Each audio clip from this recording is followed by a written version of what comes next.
En este caso seguramente se va a sorprender el invitado. Vamos a pasar una película de final de los años 70, de todo lo que supone, pero bueno, no adelanto y luego comentaremos. Es muy breve, es un Super 8. No sé si lo ven ahí o lo ves aquí. Sí, sí. No, aquí tengo uno. Tengo uno.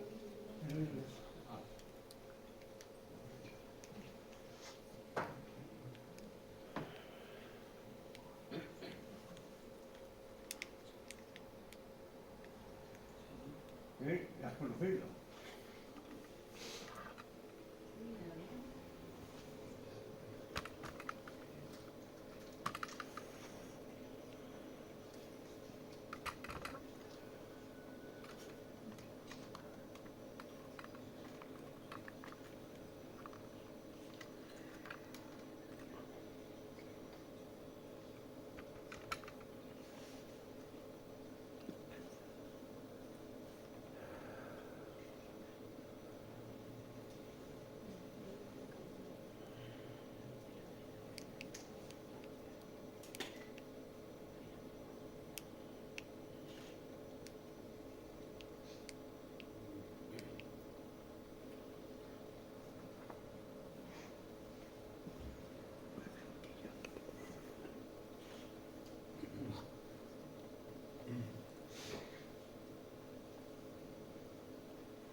Bueno, pues esta es la sorpresa.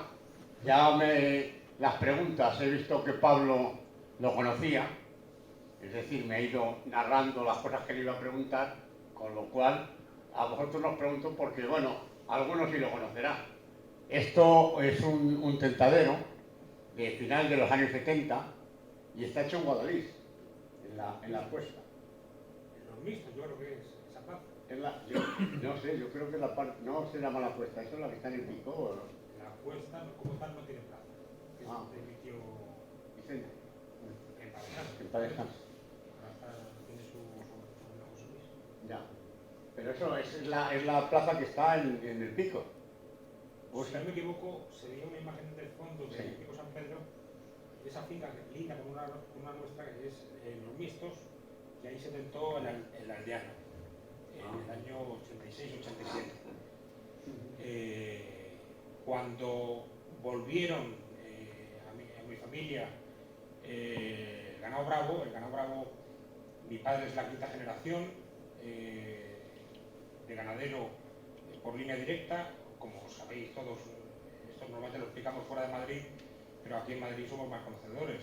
Guerra civil estoy al frente y se mataron todo el ganado. Y del año 39, del año 37 al año 64, que mi padre volvió a coger ganado bravo, pues nuestra familia no pudo haber ganado. Entonces ese impasse sin ganado bravo, hasta que en el año 64 mi padre volvió a coger, en este caso, en Caste vía Escudero Calvo, lo que hoy es Vitorino, y en paralelo, y obviamente separado, de Amelia de Pérez Tabernero, que era lo de Domingo Ortega. Lo de Domingo Ortega, que es todo este ganado que han visto aceptar. Los colorados, mulatos, chorreados, eso no era de Escudero Calvo, obviamente, esto era lo de Domingo Ortega. Que como curiosidad, me ha gustado, yo este vídeo no lo conocía, me imagino que será de Aquilino. ¿A vuestro? El mío. Joder, eso solo. Como curiosidad, la evolución de los tentaderos es brutal, absolutamente brutal.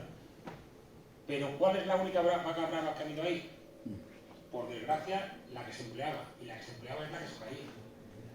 Hay que darle mayor bravura, mayor transmisión, mayor todo, pero realmente la única brava que había ahí era la que se caía, que ha ido, yo le he contado 5 o 6 cuyazos, yendo con alegría, y cuando llegaba no podía la pobre y caía.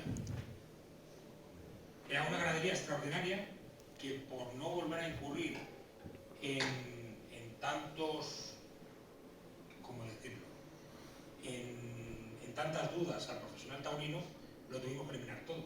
Pero somos hoy en día todavía unos enamorados de esa ganadería de Domingo Ortega, que es lo que hoy la rama de Domingo Hernández viene mezclado con el Castellomero. O sea que hubiera sido válido poder haberlo mezclado, pero con obviamente los 40 años que llevamos, 35 años que llevamos, hubiéramos generado muchas dudas en el profesional taurino. Hoy lo hubieran permitido con una ganadería consolidada, con una ganadería nueva, es más difícil.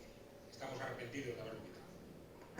Bueno, pues esa es la sorpresa que te quería dar, porque son las imágenes difíciles de datar, creo que es final de los 70. Porque ha afectado el primer torero que sale a tentar, que es el Gil. Porque los que estuvieron tentando fueron los hermanos Cubero. Eso es verdad, porque no habría casi nacido, yo era muy pequeño. Yo nací en el año 78, probablemente a par más o menos del tema. Y la película es una película, porque, bueno, tú sabes, y si no te lo recuerdo yo estaba en Guadalix, en la Caja Rural, muchos años, con Daniel, artista, y entonces teníamos buena amistad, y sobre todo con tu tío Aquilino, que Daniel sigue siendo más amigo por la proximidad, sí, que iba todos los días a la caja, ¿no? Entonces nos invitaron, yo por lo menos, a mí me invitaron, porque tenía una Super 8, lo grabé, y esta película que se pierde en los baúles, y un día recuperando para el seminario imágenes, pues salió esta imagen, apareció en una cinta de Super 8, y la tenemos de estas pequeñas, de 3 minutos y pico, la llevé a digitalizar, está digitalizada pues, para que se pueda proyectar, y entonces no tenía ahora un pendrive para hacerte una copia, porque pesan mucho, a pesar de que son muy cortas, pesan mucho y no se puede mandar por internet. Si no te la mandaría, ¿sabes? Pero bueno, te la grabo, y como algún día tendremos que quedar, aunque sea para tomar un café o lo que sea, te doy la copia, porque quiero que sea una imagen que tengáis lo agradeceríamos en vuestra historia. Porque como tú ya has empezado muy bien en la introducción, diciéndonos que sois una familia, sois una saga. Esto, como saben todos nuestros participantes, en Colmenar es una... ¿El micrófono no se oye? Es que te lo alejo. ¿Me lo alejo y no? Creo que está apagado. En el ganadero funciona. Este es el pavo, coge el pavo. Ya funciona. Sí, estaría apagado. ¡Oh, qué diferencia! Bueno, lo que pasa es que como tengo buena voz, pues se oía, pero bueno, pero así se oye mejor.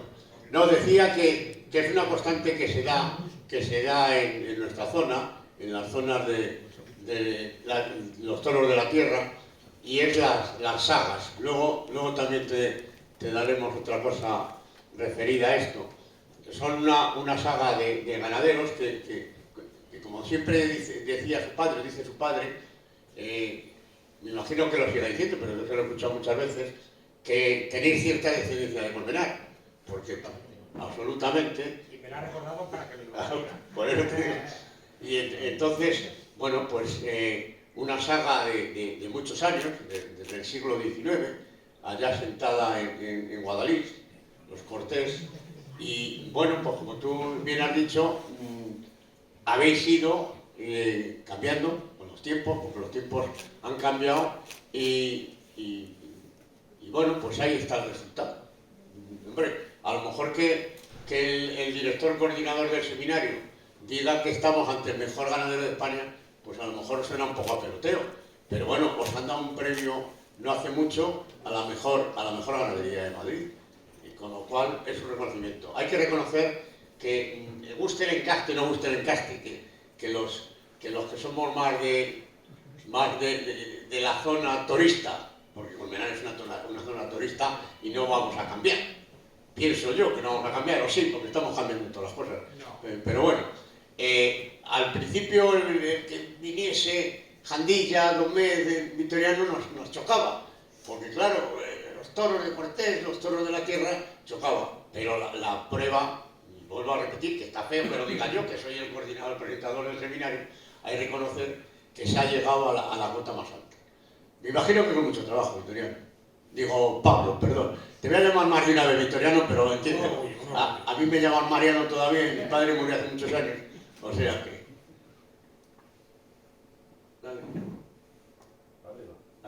Por supuesto que un orgullo.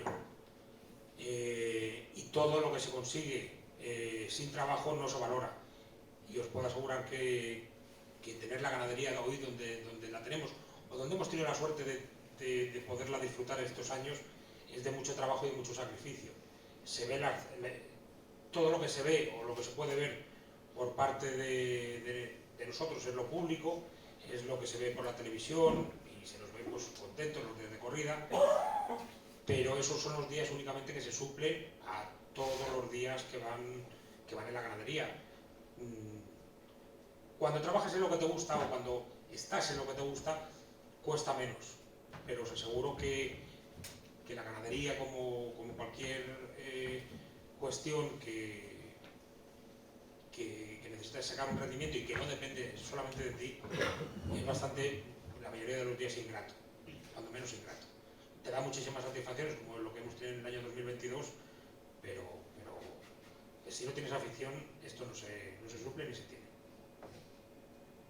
Nos acompaña en la mesa también un joven aficionado, muy joven. Está a puntito de cumplir, bueno, le faltan unos meses para cumplir 18 y ya apunta a muchas maneras. Bueno, este compañero de mesa, Alonso Matellano, está yendo a los toros, yo creo que con chupete y biberón, a ir a los toros, pero además a Madrid. Su padre, que es muy duro, le lleva al sol ahí, donde pega el sol desde que amanece hasta el día siguiente, cuando no se pone el sol, era como los territorios españoles del 16, allí no se pone el sol y se ha curtido. Alonso, buenos días. ¿Cuál va a ser tu primera pregunta al ganadero? Buenos días, Miguel Ángel. En primer lugar, dar las gracias a Pablo por su asistencia al seminario y a ti, como no, por haber contado una vez más conmigo. Y bueno, yo voy a cambiar un poco de tema. Quiero preguntarte más sobre la actualidad de la fiesta. Y bueno, habrás visto que han salido recientemente los carteles de San Isidro. Y quiero saber qué opinas sobre que esté cerrada la feria más importante del año, sin espacio, a que se puedan ver a otras figuras, que puedan darse a conocer. Hombre, Madrid siempre había contado o dejado algún puesto libre para los primeros triunfadores del año. Más o menos figuras, no, los posibles triunfadores de las ferias de Castellón, de Valencia, inclusive, hombre, Sevilla ya estaría muy próximo, pero siempre había ese pequeño hueco para las sorpresas del año. sí opino como vosotros, que entiendo que a lo mejor ha sido demasiado prematuro. Lo que sí nos tenemos que poner de cara al lado de las nuevas tendencias que hay que tener y que nos tenemos que actualizar en el mundo del toro, que nosotros sí teníamos mucha fuerza hace X años, el caso de Barcelona, el caso paradigmático de Barcelona, en el que un novillero triunfaba un domingo y salía el cartel anunciando que el domingo siguiente iba a estar el mismo novillero y seguía habiendo más de media plaza. Eso era fuerza de la propia fiesta nacional. Hoy no contamos con esa fuerza y nos tenemos que actualizar y tenemos que darle una promoción muy grande, como hacen los grandes festejos de todo carácter, como por ser los musicales. En el caso más paradigmático es el musical. Un año antes o 18 meses antes, sabes que tu cantante favorito va a ir a Madrid, a Barcelona, a donde sea, y puedes contratar tu hotel, tu entrada, comprar tu entrada, tener la tranquilidad de que puedes verle con tiempo vista. No a tanto, pero sí entiendo que las nuevas empresas tienen que abrir los festejos 2 o 3 meses antes, porque por desgracia el aficionado taurino como tal cada vez queda menos y tenemos que ambientar o atraer otro tipo de gente, y ese otro tipo de gente se programa. El tema de la economía pues hay que medirlo, no puedes gastarte, al final es un espectáculo caro y tienes que programarte pues tus gastos con cierto tiempo y con cierta periodicidad. Entonces sí me gustaría que se hubiera dejado algún puesto libre, por lo que has comentado, que es además de absolutamente justicia.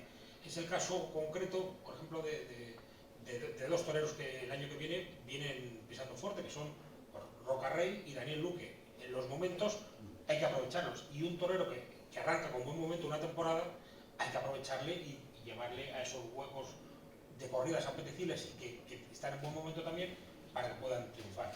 Eso es una carencia que tiene, pero lo que acabo de comentar creo que es importante también. Yo voy a hacer un poquito para atrás, porque Alonso nos ha llevado ya casi el año que viene, de un golpe, y hay que hablar mucho de la historia de la ganadería. Es normal la juventud tiene otras visiones, pero la historia yo creo que nos hace aprender cara a un futuro. Estaba contando cuál fue la trayectoria familiar, cómo ibais eso, y llega a los años 80, la gran decisión. ¿Eso cómo lo has vivido tú o cómo te lo ha contado tu padre? Más te lo habrá contado porque volvemos a repetir que eras muy jovencito. Lo primero que tenía que decir era mi bisabuela, era una persona nacida, criada y de absoluto derecho de aquí de Colmenar Viejo, Gregorio Mansilla. El apellido que nos viene de Colmenar y el que tenemos con mucho orgullo es el de los Mansilla. Hija de Tomás Mansilla, Tomás de Garra que le llamaban, porque era un hombre que le costaba soltar, y de ahí nos viene. Luego viene mi abuela Gregoria Cortés Mansilla, mi padre, Victoriano del Río Cortés, Álvarez Mansilla, y aquí el presente. ¿Y el futuro? Y el futuro, efectivamente. Y hoy nos puede acompañar porque no tiene obligaciones de colegio. Esa decisión del año 64, coger esas vacas que pudo conservar pues, de su gran amigo y de la persona que, aparte de su tradición, que le encauzó en la ganadería brava, que era don Manuel García Ibáñez, que lo conocerán ustedes aquí, y de sus pinitos con la ganadería de Domingo Ortega, pues tenía 2 tipos de ganaderías. Una muy brava, pero con unas limitaciones morfológicas como era la de Escudero Calvo, y con un tipo vamos a decir, de tipo de fiesta que no le terminaba de convencer. Lo tuvo desde el año 64 hasta el año 81 y que no le terminaba de llenar. El caso de Domingo Ortega sí, pero con unas limitaciones en cuanto al volumen de la ganadería, tampoco le consiguió sacar ese provecho que tenía. Y a través, sobre todo, siempre lo cuenta mi padre como anécdota, hay un momento que determina su cambio de tipo de fiesta, que como lo entendía. Mi padre en los años 80 tenía muy buen ambiente y vendía absolutamente todo en la zona de los pueblos de Guadalajara.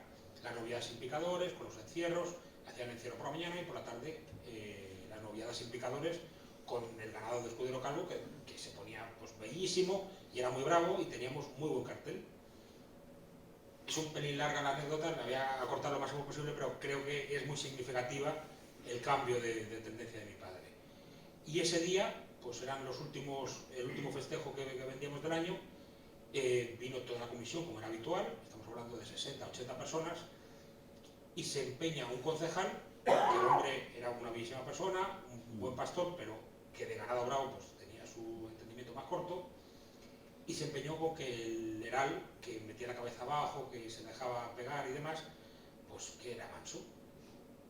Y que era manso, y cuando empieza a hablar una persona que es querida en el pueblo y que a nosotros no le conocen, pues la gente empieza a tomar partido por él, y manso, y al alcalde le llega a mi padre y le dice: oiga usted, Victoriano, ¿nos puede cambiar el heral? Y digo, pues oiga usted, lo siento mucho, estamos a final de temporada y son los dos únicos que tengo, que eran los que ustedes en el mes de marzo me eligieron y ya no tengo más. Pues es manso, y a mi padre el orgullo y el amor propio que tienen este tipo de personas, pues comenta, pues mire usted, si es manso, se lo regalo y se lo llevan ustedes a comer con patatas en su pueblo. Pero si es bravo, usted, que es el que ha organizado todo este follón, me paga usted el heral doble. Y en ese envalentonamiento, pues dijo, para adelante, venga. Y mi padre, aproximadamente tendría un poquito más joven que yo, en el año 81, 82, se echó un heral con 250 kilos de canal, o sea, de 400 kilos, un heral gordo y preparado en el mes de septiembre, después de todo el año comiendo, serio, en puntas, lo sacó a la plaza, le dio 4 o 5 lances y ya lo metieron. Cuando se marchó el pueblo, bueno, la historia con el pueblo es que era bravo, el pastor le echaron de la gente de su pueblo, como el domingo de Ramos y el domingo de Resurrección. A ese pastor le abandonó todo el mundo y incluso el alcalde dijo que si tenía que ir a declarar un juicio, tendría que haberle pagado doble seral. Esas historias. Pero cuando ya se quedó solo mi padre con mis dos hermanos mayores, que en ese momento tenían 8 y 9 años, o sea que nadie, absolutamente nadie le podría haber hecho el quite, dijo que qué bárbaro había sido y que había hecho una auténtica barbaridad. Si se iba a tropezar, a caer o el animal hubiera sido malo, le pegaba una cornada y le habría dado hasta que el animal se hubiera aburrido. Y ese fue el momento el punto de inflexión de mi padre diciendo: en este tipo de mercado no voy a poder llegar a más, porque ya he llegado al tope, el tipo de morfología que tenía ese animal era muy pequeño y con poca cara, tengo que dar la evolución y voy a intentar ser un ganadero de ferias. A partir del año siguiente empieza a vender todo lo que tenía y cambia al encaste Domecq. ¿Por qué el encaste Domecq? Pues fue porque era el encaste que le llenaba. Su primera intención no era el encaste Domecq, porque era lo que estuviera de moda. En ese momento todavía el encaste Domecq no era el encaste de moda. El encaste de moda viene después.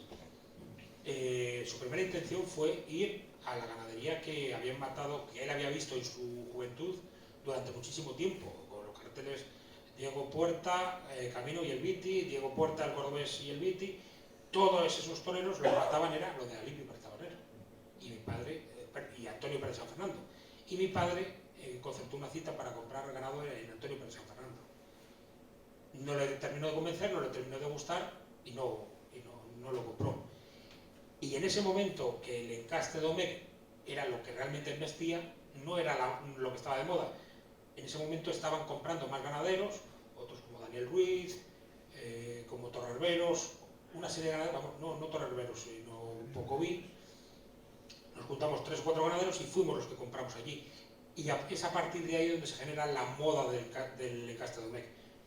Domecq como tal no había tenido real fama. Pensaba que en el año 75 se habían dividido en 3 partes y a partir de ahí empieza un poco a crearse todo el toro de Domecq. Pero nosotros empezamos a comprar en el año 84 o hoy hace 39 años. A partir de ahí es donde el encaste Domecq empieza a entrar en nuestra casa y es el que nos gusta y el que nos llena.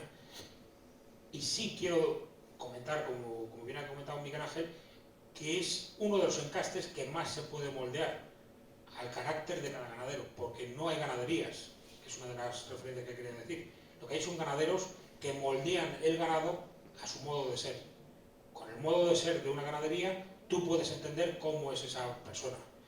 Y no tiene nada que ver un toro nuestro de Veterano del Río con uno, vamos a decir, de Juan Pedro Domecq, de Zalduendo, etcétera, etcétera.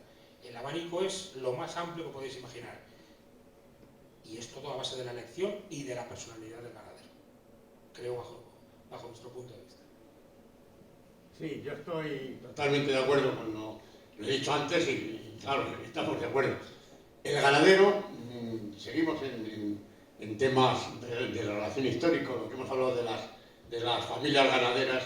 El ganadero yo creo que en estos momentos, comparado con la historia que hemos contado de las familias ganaderas de Colmenar, habéis perdido, aunque seáis muy importante, la ganadería de Victoriano del Río, pero en el contexto de la fiesta yo creo que habéis perdido poderío o poder con respecto a los toreros. Ahora mandan mucho más los toreros.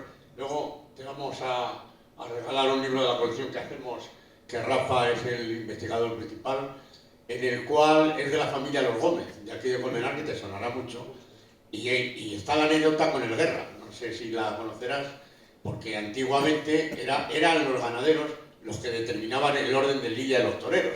No había ni sorteo, ni había las historias de las... Y ya empezaban los toreros, los ciertos toreros de prestigio, de poder, a querer imponer sus criterios. Y entonces tuvo un enfrentamiento porque llevó una corrida de toros con un toro que al Guerra no le gustaba porque decía que era desproporcionado, que era muy grande y tal. Y entonces pues hizo el comentario que le quitase ese toro y este ganadero de Colmenar, Gómez, dijo que de ninguna manera y que no se preocupase, que ese toro no era para él, con lo cual él no tenía por qué preocuparse del toro. Hubo sus más y sus menos, su presión, y el Guerra dice, es que la llave de la plaza la tengo yo. Y le contestó el ganadero, sí, usted tiene la llave de la plaza, pero la llave de los toriles la tengo yo. Y van a salir los toros como yo diga. Entonces, entre el tira y afloja, al final toreó el toro, que no quería, tuvo un gran éxito con el toro, pero la consecuencia fue que no volvió a torear ningún toro de Gómez. Pero mi pregunta es, ¿cuándo va a llegar ese poderío de los ganaderos? Porque eso es la base fundamental del toro. Y ahora, yo creo que, en mi opinión, a lo mejor discrepamos, pero en mi opinión, creo que es mucho más el interés de la parte torera la que impone ciertos criterios. ¿Tú lo ves así o como sois una ganadería de prestigio, a vosotros eso en parte os resbale? Pero ¿tú notas que el ganadero ha perdido fuerza en la historia del toreo? Absolutamente.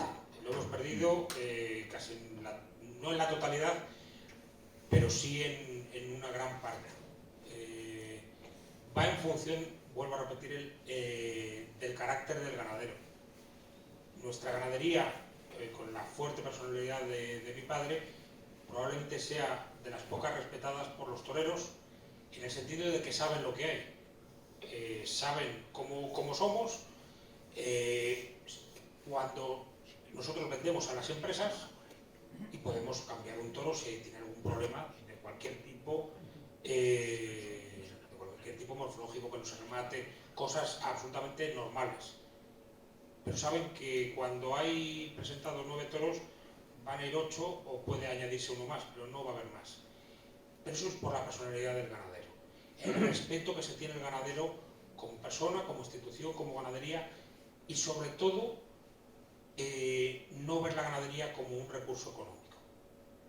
Nosotros nos ha enseñado nuestro padre que la ganadería es un medio, es un propio fin como tal, y la tenemos que dotar de todo lo que necesite sin contar su propia economía.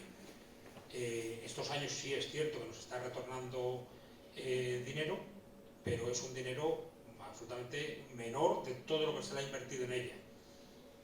Y por ello, cuando no dependes económicamente de la ganadería y no la ves como un modo de vida, sino como un medio de vida, te libera y tienes libertad para poder dar un puñetazo en la mesa. En los años flojos nuestros, porque las ganaderías obviamente tienen dientes de sierra, ese año 2003, que fue maquiavélico para nosotros, nos dejó, cuando veníamos de la famosa corrida de Castellón, nos veía, pues, vamos, quiero decir que donde se aprende realmente no es de los éxitos, es de los fracasos, de los que te hacen pensar y dar vueltas en la cabeza. Y volviendo de esa corrida con todo lo que había ocurrido, la pregunta, claro, tienes muy jovencito, poco formado, poca personalidad, y al final nuestro padre nos decía, ¿te gustan los tentaderos? Digo, sí, tenemos animales muy bravos. ¿Manejamos bien la ganadería? Creo que seremos de los más importantes y de los que mejor manejamos la ganadería. ¿Sanitariamente la tienes bien? Sí. Dice, pues ya saldrá. Paciencia. Esto es lo que tiene que tener la ganadería, paciencia. Y añadido a otro punto, los toreros pueden durar mucho como los que actualmente duran, porque son unas grandes figuras del toreo, pero las ganaderías, los toreros pasan. Nosotros hemos pasado de César Rincón, Joselito, Juli todavía, Manzanares, Rocarrey ahora, José Tomás, etcétera, etcétera. Pero las ganaderías quedan. Y nosotros pues llevamos desde 1850 siendo ganaderos, y desde 1850 no hay ningún torero que haya estado vigente en la actualidad. Entonces los toreros obviamente pasan, las ganaderías quedan. Las ganaderías rinden mucho más, también lo quiero decir, con los toreros buenos, porque el caso más sencillo sería un tentadero en el que se pudiera ver un mismo torero, dos mismos toreros con una sola vaca. El grado de diferencia que hay uno a otro es inmenso, y los toreros en buen momento, y normalmente las figuras están en mejor momento, desarrollan el doble sobre un toro que un torero normal. Aparte porque tiene mayor capacidad, porque tiene otro fondo como torero que sacan y desarrollan mucho más de los animales. Pero las ganaderías están por encima, como bien acaba de decir Miguel Ángel, de los toreros. Y hasta que el ganadero no asuma su importancia, que puede ser estos años en que el ganadero, porque hay menos toros, se dé la importancia real que tenemos, no vamos a poder cambiar esta tendencia que hay actualmente en los toros. Pero normalmente hay mucho tipo de ganadero que vive económicamente de la ganadería y se supedita a ciertas exigencias, obviamente sin querer derrochar, porque en nuestra casa nos cuesta mucho ganar el dinero y no nos gusta derrochar, pero sí no vivimos de la ganadería, y dos, no tenemos el ego de otro tipo de gente que nos gusta ronear por los callejones, por los tendidos, y somos como somos, pero no queremos ni lo uno ni lo otro, queremos ser ganaderos y disfrutar invistiendo en los animales. Alonso, tú vas a hacer, aunque sea del futuro, no importa, tú intervienes, esto puede ir girando de un lado a otro, ya ves que el invitado es un hombre polivalente y hace a todas las preguntas. O sea, que si quieres hacer alguna del presente, del pasado, del futuro, lo que tú quieras, venga, pero no estés ahí. Sí, yo, como he dicho antes, tenía pensado más a preguntarle sobre la actualidad.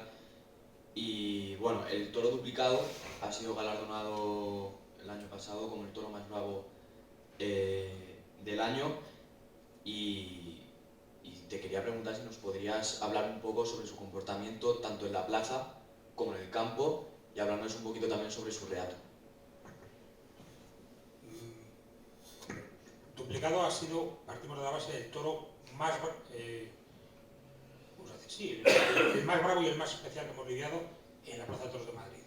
Y hemos tenido la suerte de poder lidiar unos pocos buenos, o unos pocos que han transmitido mucho en la Plaza de Toros de Madrid.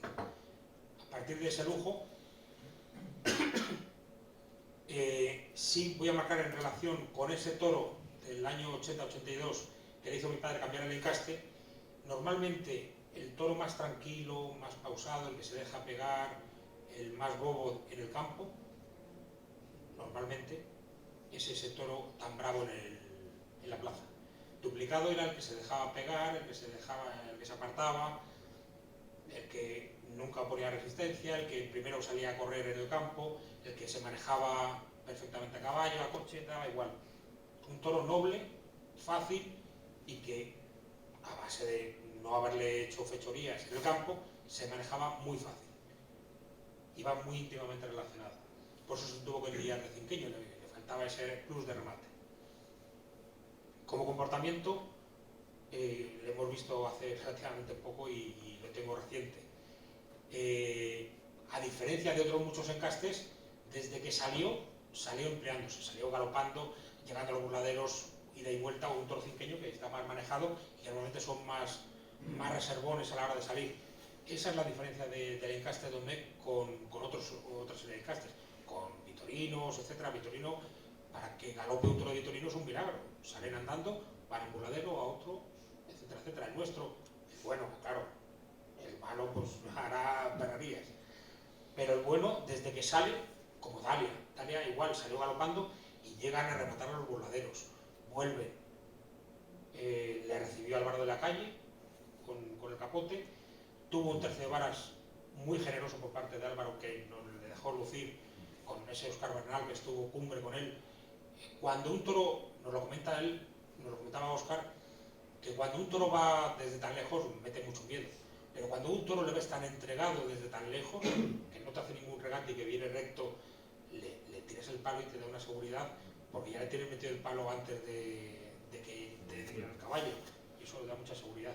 Por eso fue entrega absoluta del toro, bravura e ir a más. Si le llegan a poner en el tercio contrario, estoy convencido que hubiera ido igual. Por eso 3, 4, 17 puyazos, pues probablemente sí, pero es que la lidia debe ser completa. Lo mismo entiendo que un solo puyazo no debe de ser si hay ciertos aficionados que nos dicen no, es que hay que dar 17 puyazos. Cuando a un animal le ves rápido, le puedes dar 17 como 3. Va a ir siempre a matarse. Hay que ver la lidia completa. Luego los dos quites que le hicieron, que es ahí donde se descubrió el toro o donde le descubrimos por fuera nosotros, aparte de la bravura que tenía, la calidad que tenía. Un quite por chiculinas de Jeremy Bunting, un tercio de banderillas que ya es una cosa que nos encanta y que siempre los observamos en los toros nuestros buenos, que en banderillas rompen a galopar cuando les dejan sitio y se dejan enganchar muy fácil delante. Y luego una faena de muleta extraordinaria, con bravura, transmisión, repetición, colocación de cara. Tuvo todos los adimentos para tener una faena brutal. Y en el momento con la generosidad que tuvo Álvaro, que vuelvo a decir que tuvo una generosidad para enseñar toro en todos los tercios, creo que en el momento de Emilio de Justo hubiera sido una de las faenas, no sé a dónde habría llegado, pero una de las faenas que hubieran marcado referencia en los últimos años. Siguiendo en la línea de lo que has comentado, de lo que estás comentando, yo tengo una pregunta muy concreta. ¿El toro de 5 o el toro de 4? Como todas las preguntas tan concretas, hay que contestar, o bajo mi criterio hay que contestar de una manera, que es depende. ¿De qué depende? ¿De qué depende? Justamente. Vamos a ver.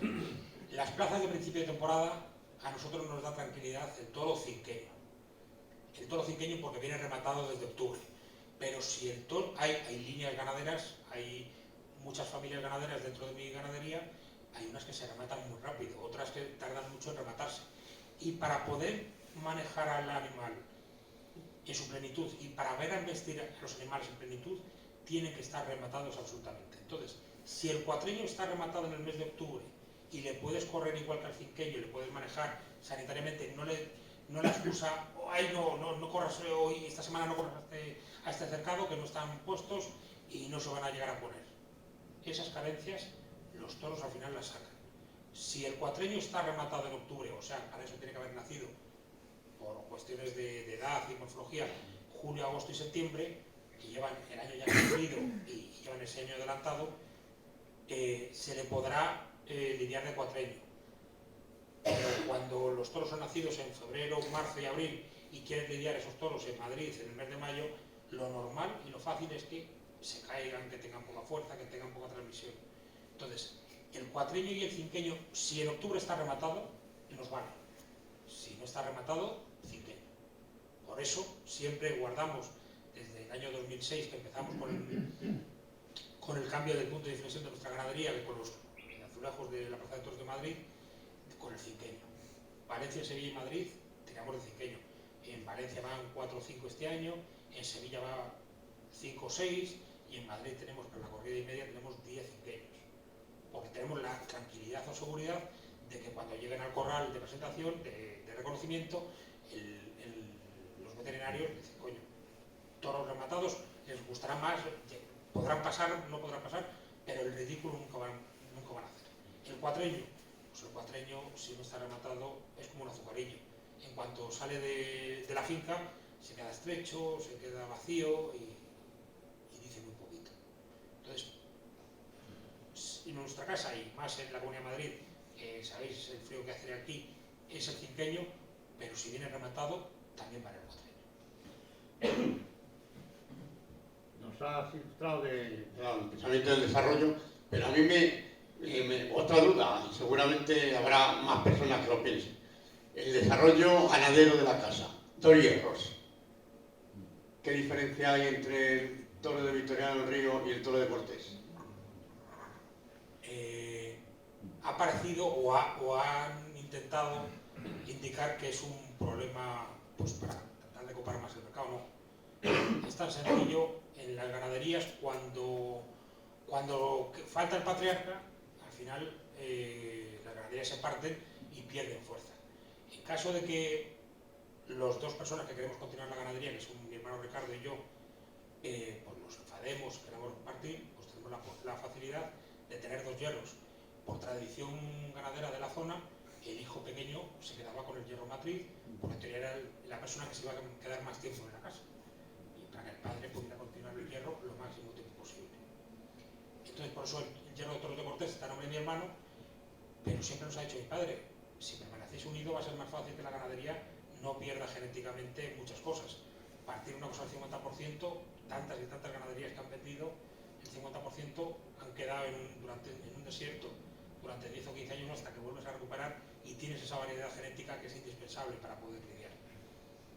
Entonces, se creó con ese motivo, única y exclusivamente, y me atrevo a decir que el hierro de Toros de Cortés pues tiene un puntito más.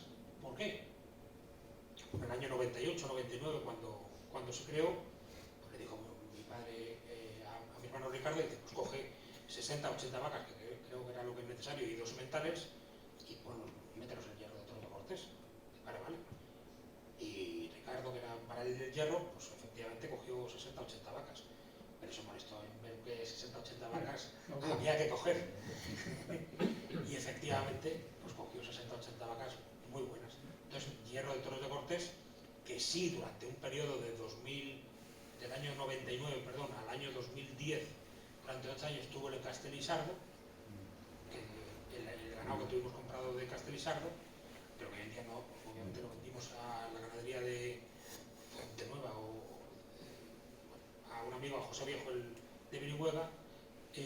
Hoy en día, que tiene Castelldome como el otro, está revuelto, toda la ganadería está revuelta en los lotes de vacas con los sementales mezclados, pero sí quiero indicar que Toros de Cortés tiene un puntito más muchas veces por esa elección que tuvo primitiva mi hermano Ricardo. Alonso, ¿tienes ahí preguntas?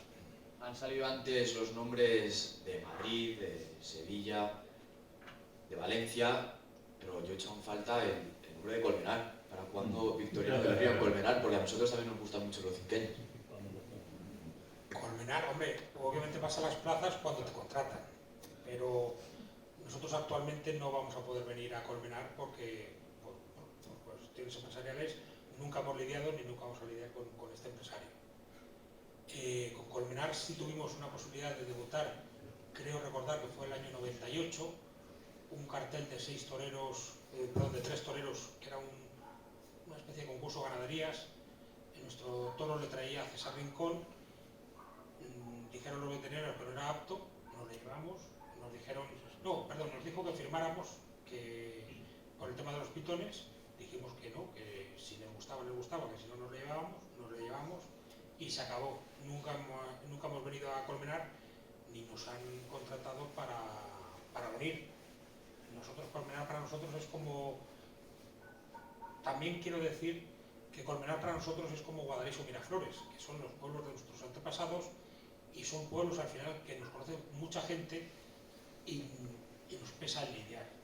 En Guadalix hemos lidiado muy puntualmente, ahora actualmente un puntito más pues de agradecimiento a nuestro pueblo y porque queremos levantar el tipo de festejo de allí, pero son los animales que junto con Madrid más nos pesan durante el año por la elección, porque son pueblos o sitios donde vas a ir a comprar al estanco, al supermercado y te van a recordar los vecinos y amigos, oye, me da porquería de animales echados este año, permanentemente durante el año. Entonces, son sitios que pesan lidiar más. Es más, mi madre nos tiene prohibido lidiar en Miraflores, literalmente pues, por todo lo que supone a lo largo del año, y nos cuesta más. Pero en el caso de Colmenar se han juntado una serie de circunstancias que nos encantaría lidiar aquí, pero ojalá pudiéramos lidiarla, yo sí lo aseguro. Nos hemos dejado Francia, que se le den. Es envidiable, sí me atrevo a decir. Ahí hay una máxima en Francia siempre: el que triunfa vuelve, siempre, y el que fracasa, hay una travesía en el desierto de 3 o 4 años hasta que te lo vuelvas a ganar. ¿Por qué? Porque son comisiones, normalmente son comisiones taurinas que no dependen del empresariado taurino y llevan allí única y exclusivamente lo que interesa, y lo que interesa suele meter más gente en el entendido. De todo tipo, además, que hay plazas turistas, tipo Ceret, tipo Virgen de Sac, que las llenan igual con otro tipo de espectáculo.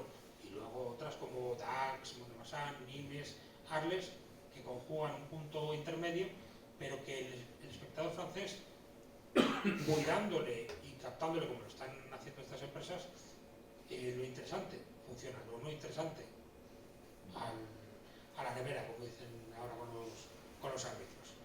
Esa es la diferencia que tenemos con España. España hay muchas plazas que mantienen con el empresariado taurino ciertas políticas, ciertos caminos, porque no siempre es el más interesante para la afición. Bueno, nosotros tenemos muchas preguntas. No sé si el público querrá hacer preguntas. Si queréis hacer preguntas, levantéis la mano y Alonso y yo estamos más descansados. A ver, pásale a Fontecha el micrófono. Acordaos de decir el nombre para luego yo poder reproducir quién habla.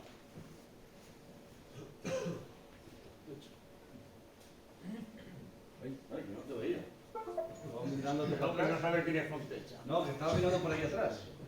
Sí, pues la pregunta es que antes, cuando han salido la placita esa de tientas, a mí me ha parecido de que, bueno, tenía mis dudas si podría ser la placita de tientas de una finca de los Hernández, o una placita de tientas que creo que estaba, que es la que utilizaban, creo ustedes, en la mesa de Guadalix. Esto va para Miguel Ángel. Lo de la cuesta se utiliza entre los colmenareños, que es lo que se llama Cantalojas en la finca de Valdebecerros. Esa es la cuesta. La parte de allá donde se encuentran esas placitas que utilizaron en tiempos los historianos del río, eso está al otro lado. Y la pregunta era esa, de que si era la placita que utilizaban en la finca de los antiguos Hernández o la placita de tintas de la mesa de Guadalix. Yo juraría, esto es porque yo nunca he llegado a ver tientas allí, pero normalmente siempre hablaban de los mixtos, que era la antigua placita de los Gómez, según he oído en mi casa. Perdón, de los Gómez. Pero los Gómez están los jamochones. En la parte que les pertenece a ustedes, una gran parte del Cedro de San Pedro, la parte de allá, de los corteses, eso era la finca de los Hernández, los antiguos, desde Antonio, don Esteban Hernández. Normalmente nunca he escuchado, yo no lo he visto físicamente. Me enteraré y se lo comentaré a Miguel Ángel para que lo pueda poner en la comunicación. Se lo comentaré a mi padre y me lo dirá sin problema. Sí. Yo siempre he oído que era la finca de los mixtos, pero ya no lo valga de eso. Yo no puedo aclarar nada porque estuve, no la ve, pero no me digas. Sé que estaba por el Pico San Pedro, al otro lado, al lado de Guadalís, por la parte de Guadalís, pero no tengo ni idea, y además hace tantos años. Pero bueno, como Pablo se ha comprometido a aclararlo, va a quedar aclarado perfectamente que la explicación cuando lo publiquemos. Perdón, hasta no hace mucho, hasta que conservó la ganadería el último Hernández, que fue Hernández Pla, estuvimos utilizando una de las planitas que además desde arriba, desde el Requesón, que conocemos del Cerro San Pedro, lo más alto del Cerro San Pedro, ahí se ven perfectamente las dos placitas de tiendas, y una está en la esa de Guadalís y otra en la que utilizaban pues, el último de los Hernández. Bueno, queda aclarado. José Francisco, tu turno. Buenos días. Ya ha hecho Miguel Ángel una de mis clásicas preguntas, que yo tengo mucha guerra con eso, que es la edad del toro. Pues la siguiente, el peso en relación al trapío, pensando sobre todo en el famoso toro de la despedida de Esplá, que fue un toro con muchísimo peso, bravísimo más no poder y que fue premiado con la vuelta al ruedo. El peso, lo que sí digo es que el peso tiene que ser el que cada animal morfológicamente admita. Sí somos unos defensores a ultranza del toro rematado, pero el toro rematado puede ser con 480 kilos o, como el caso de Beato, 658, que fue lo que pesó 2 días antes de salir de nuestra casa.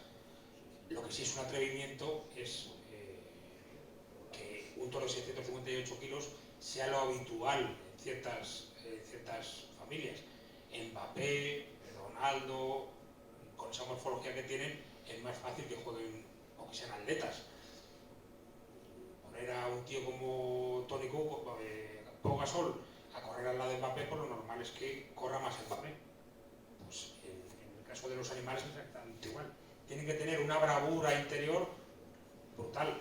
Como anécdota del caso de Beato, sí quiero decir que en la despedida, cuando le tocó el toro a Esplá, en el sorteo, dijeron las cuadrillas que pena de despedida, le ha tocado un mulo. Y claro, te entra la duda. Y todo esto se redunda más cuando uno de las personas que más nos ha enseñado de la ganadería, lo voy a decir porque en honor a él, que es don Pablo Lozano, nos dijo que tuviéramos cuidado porque ese animal parecía que podía ser incluso de un ganado manso, de un limosín que se hubiera saltado. Que tuviéramos cuidado, tener unas nalgas, unas alturas. Y claro, que te diga una persona como don Pablo Lozano que tengamos cuidado, pues te hace que pensar. Sí sabíamos que la vaca beata daba animales muy grandes de siempre. Pero claro, es que los 658 kilos de beato los tuvo después de mes y medio a régimen. O sea, no quiero imaginar lo que pudo haber llegado a pesar. Ese toro era el elegido dentro de la corrida por José Tomás, pero fue el año de Aguascalientes. Esa corrida le iba a matar a José Tomás. Y José Tomás le ofrecimos ese toro y lo quiso coger. Era muy grande, pero proporcionado. Entonces, pensar ese toro en febrero o marzo, lo que pesaría, habiendo pesado eso el 2 o el 3 de junio, 658 kilos. No lo quiero ni imaginar. Que vistiera es un milagro. Genéticamente debía de vestir así, pero que un animal tan desproporcionado de grande, porque luego era proporcionado, es un milagro que vista así. Este año hemos tenido otro milagro. El toro jáceno de Rocarrey, igual, 615 kilos, grande como... Pero le toca, morfológicamente, tuvimos la suerte de coger el semental aldeano, que era el que morfológicamente no gustaba tanto en esa época, porque era más vasto, más grande, de ese tentadero tan pletórico que fue hecho en la casa de Luis Algarra, de los hijos del 7 decidor, y tuvimos la suerte, porque eso es suerte que te tocara, el semental aldeano, que era un semental que para los años 80 era feo y vasto, pero desde los años 2000 en adelante ha sido el toro que nos ha puesto a lidiar en estas plazas. El vedor era Julio Pérez Vito. Tenemos la elección entre el toro Domecq ideal, precioso, de los 4,50, la cara colocada, castaño, con una cara muy tremenda, o el aldeano, el toro más vasto, más cara de hormilón. Bueno, dos completamente distintos. Y nos dijo, con esa gracia que tenía Julio Pérez Vito, vamos, le dijo a mi padre, estamos hablando del año 85, que tendría 8 añitos, le dijo: don Victoriano, si usted quiere lidiar en Antequera, en Sanlúcar, en Osuna y con mucha suerte en Jerez, llévese el toro colorado que le gusta a usted. El que quería mi padre era el colorado porque era el prototipo Jandilla del año 85. Pero si usted quiere lidiar en Bilbao, en Pamplona, en Sevilla e inclusive en Madrid, llévese ese borraco con cara de buena gente, que ese va a ser el que va a hacer la ganadería. Y Julio Pérez Vito venía como comisionista, o sea, se daba el 4% de lo que costara el animal. Por el colorado nos pedían más dinero que por el borraco. Este hombre está hablando a una persona como yo, que ya he comprado varias cosas con él, está comprando, me está diciendo que compre el barato en contra de sus intereses. Mi padre era una persona muy negociante, que coge rápido esas cosas, dice: o me está diciendo la verdad o es tonto. Le hizo caso y de ahí viene toda nuestra ganadería. El 80% de nuestra ganadería está impregnada con aldeano, que ha sido un auténtico sueño. Vamos en tanto. Buenos días, Pablo. Te voy a hacer una pregunta. ¿Ha sido Andrés un importante en la ganadería de Victoriano del Río? Me refiero a Andrés Tirado, ¿sabes? Sí. Mayoral. Andrés ha sido y es hoy uno de los mejores mayorales de nuestra historia y de nuestra ganadería. Una persona que estuvo 23 años con nosotros ha sido, que te voy a contar, una persona que nos ha enseñado mucho, pero que también ha tenido la suerte de estar en paralelo con mi padre. Pensaron, la ganadería que la que está ahora, pensó el ganadero que si llevaba vacas de Victoriano del Río, llevaba toros de Victoriano del Río y si llevaba mayoral de Victoriano del Río, pues era Victoriano del Río. Y Victoriano del Río, pensaba todo el mundo que después de irse Andrés, pues no, iba a ser pues un antes y un después, y la ganadería, gracias a nuestro mayoral de hoy, que me atrevo a decir todavía mejor que aquel, pues una persona igual de buena, igual de más de campo que Andrés, probablemente no sepa, pero está muy cerca, tiene un puntito más de afición al ganado y es una persona fiel absolutamente a nuestra casa, que es Juan Iglesias, lleva con nosotros ya 12 años y es otro fuera de serie. Los dos mejores mayorales del campo bravo hoy en España son Andrés Tirado y Juan Iglesias. Yo hoy me decanto por Juan Iglesias, que es mi Juan, es como un hermano para nosotros. Y Andrés fue muy importante, pero la diferencia no está en Andrés o Juan, la diferencia está que cuando le vamos a echar de menos es Victoriano. Victoriano coge vaqueros amantes del toro bravo y amantes del campo y lo que hace es convertirles en unos conocedores, unos mayorales de AUPA, porque mi padre tiene la virtud de que la persona que tiene capacidad para escuchar y ver y aprender les enseña y les da mucha cancha y mucha capacidad de desarrollo de su profesión. Y luego, como es un gran conocedor del campo, pues si escuchas y ves, aprendes.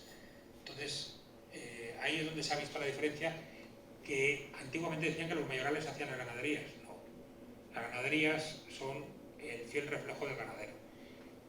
¿Que es indispensable esos grandes mayorales? No le digo indispensable, es absolutamente necesario.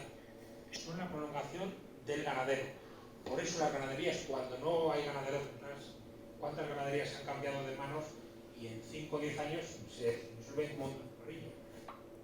Probablemente, espero que no, nos ocurra a nosotros mismos. El ganadero que está contrastado es mi padre, Victoriano del Río.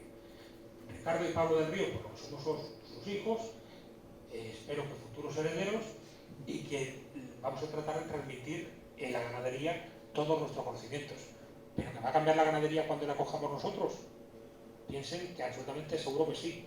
Y vamos a ser mejores o peores que él. Ser mejores va a ser difícil, también lo digo. En esta cronología que has hecho, bueno, pues está clara la trayectoria familiar, tú heredas de tu padre y ya tienes ahí otro ganadero que te heredará a ti y seguirá cientos de años la ganadería. Pero mi pregunta es, que me ha llamado la atención por lo que has contado, y tomando referencias también del pasado. Oye, ¿de dónde conseguís vaqueros? Porque vaqueros ahora por esta zona es muy difícil. Históricamente había muy buenos y unas sagas muy buenas, pero ahora vaqueros, ¿de dónde los sacáis? Hablamos personalmente, y es un impasse que llevamos los 3 últimos 4 meses, que las ganaderías de Bravo se van a acabar por eso. No se van a acabar por los toros o por otros temas, no, se van a acabar porque no va a haber personal que pueda tener para ganar Bravo. Para ganar Bravo hay que tener, es un trabajo más que duro, es un trabajo muy continuo y con mucha dedicación. Son horas de presencia, no son horas de trabajo como tal, pero sí de presencia. Hay que tener una afición tan bárbara como tiene nuestro mayoral. Hay que tener mucha dedicación y muchas horas de estancia, que es lo que estamos haciendo nosotros ahora.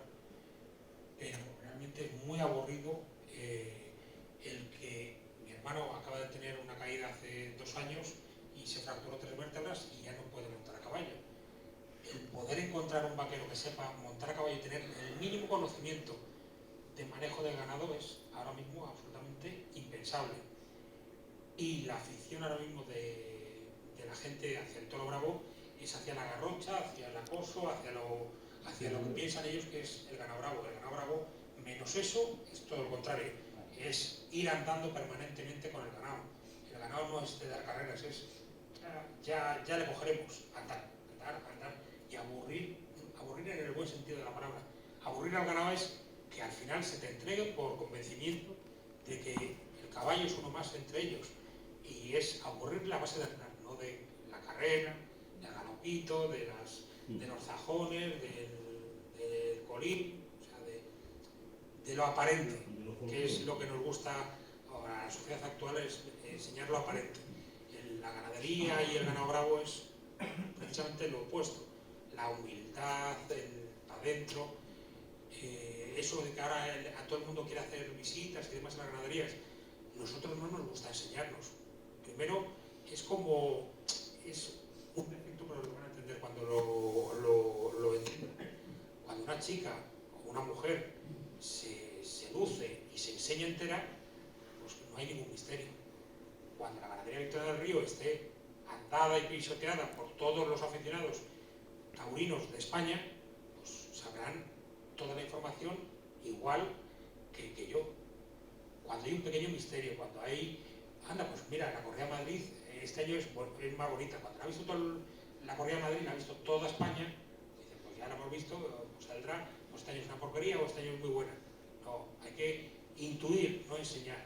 Como yo entiendo el tema, hablo en lo más sencillo que podamos entender, a mí por lo menos como me gustan las señoras, que se pueda intuir, no enseñar, porque si enseñas ya todo, pues no hay ningún misterio de poder ver. Intuir, pues es más imaginación, es más, hoy os estoy comentando lo que hay en mi casa, pero no lo estáis viendo. Entonces, cada uno va a imaginar mi casa, si le caigo bien, muchísimo mejor, y si no le caigo bien, pues muchísimo peor, pero ya es un poquito de imaginación. Estas casas que se enseñan tanto, se abren tanto, al final... Pues es por recursos, es una fuente de recursos, a lo mejor pues aprovechan... que no sé, es que no habléis sino por el micrófono, porque es que si no sí, sabemos lo que decir. Decía que... No, pero coge el micrófono. Vale, el micrófono. ¿Y de quién eres? Que luego podamos... Hola, soy Ramón.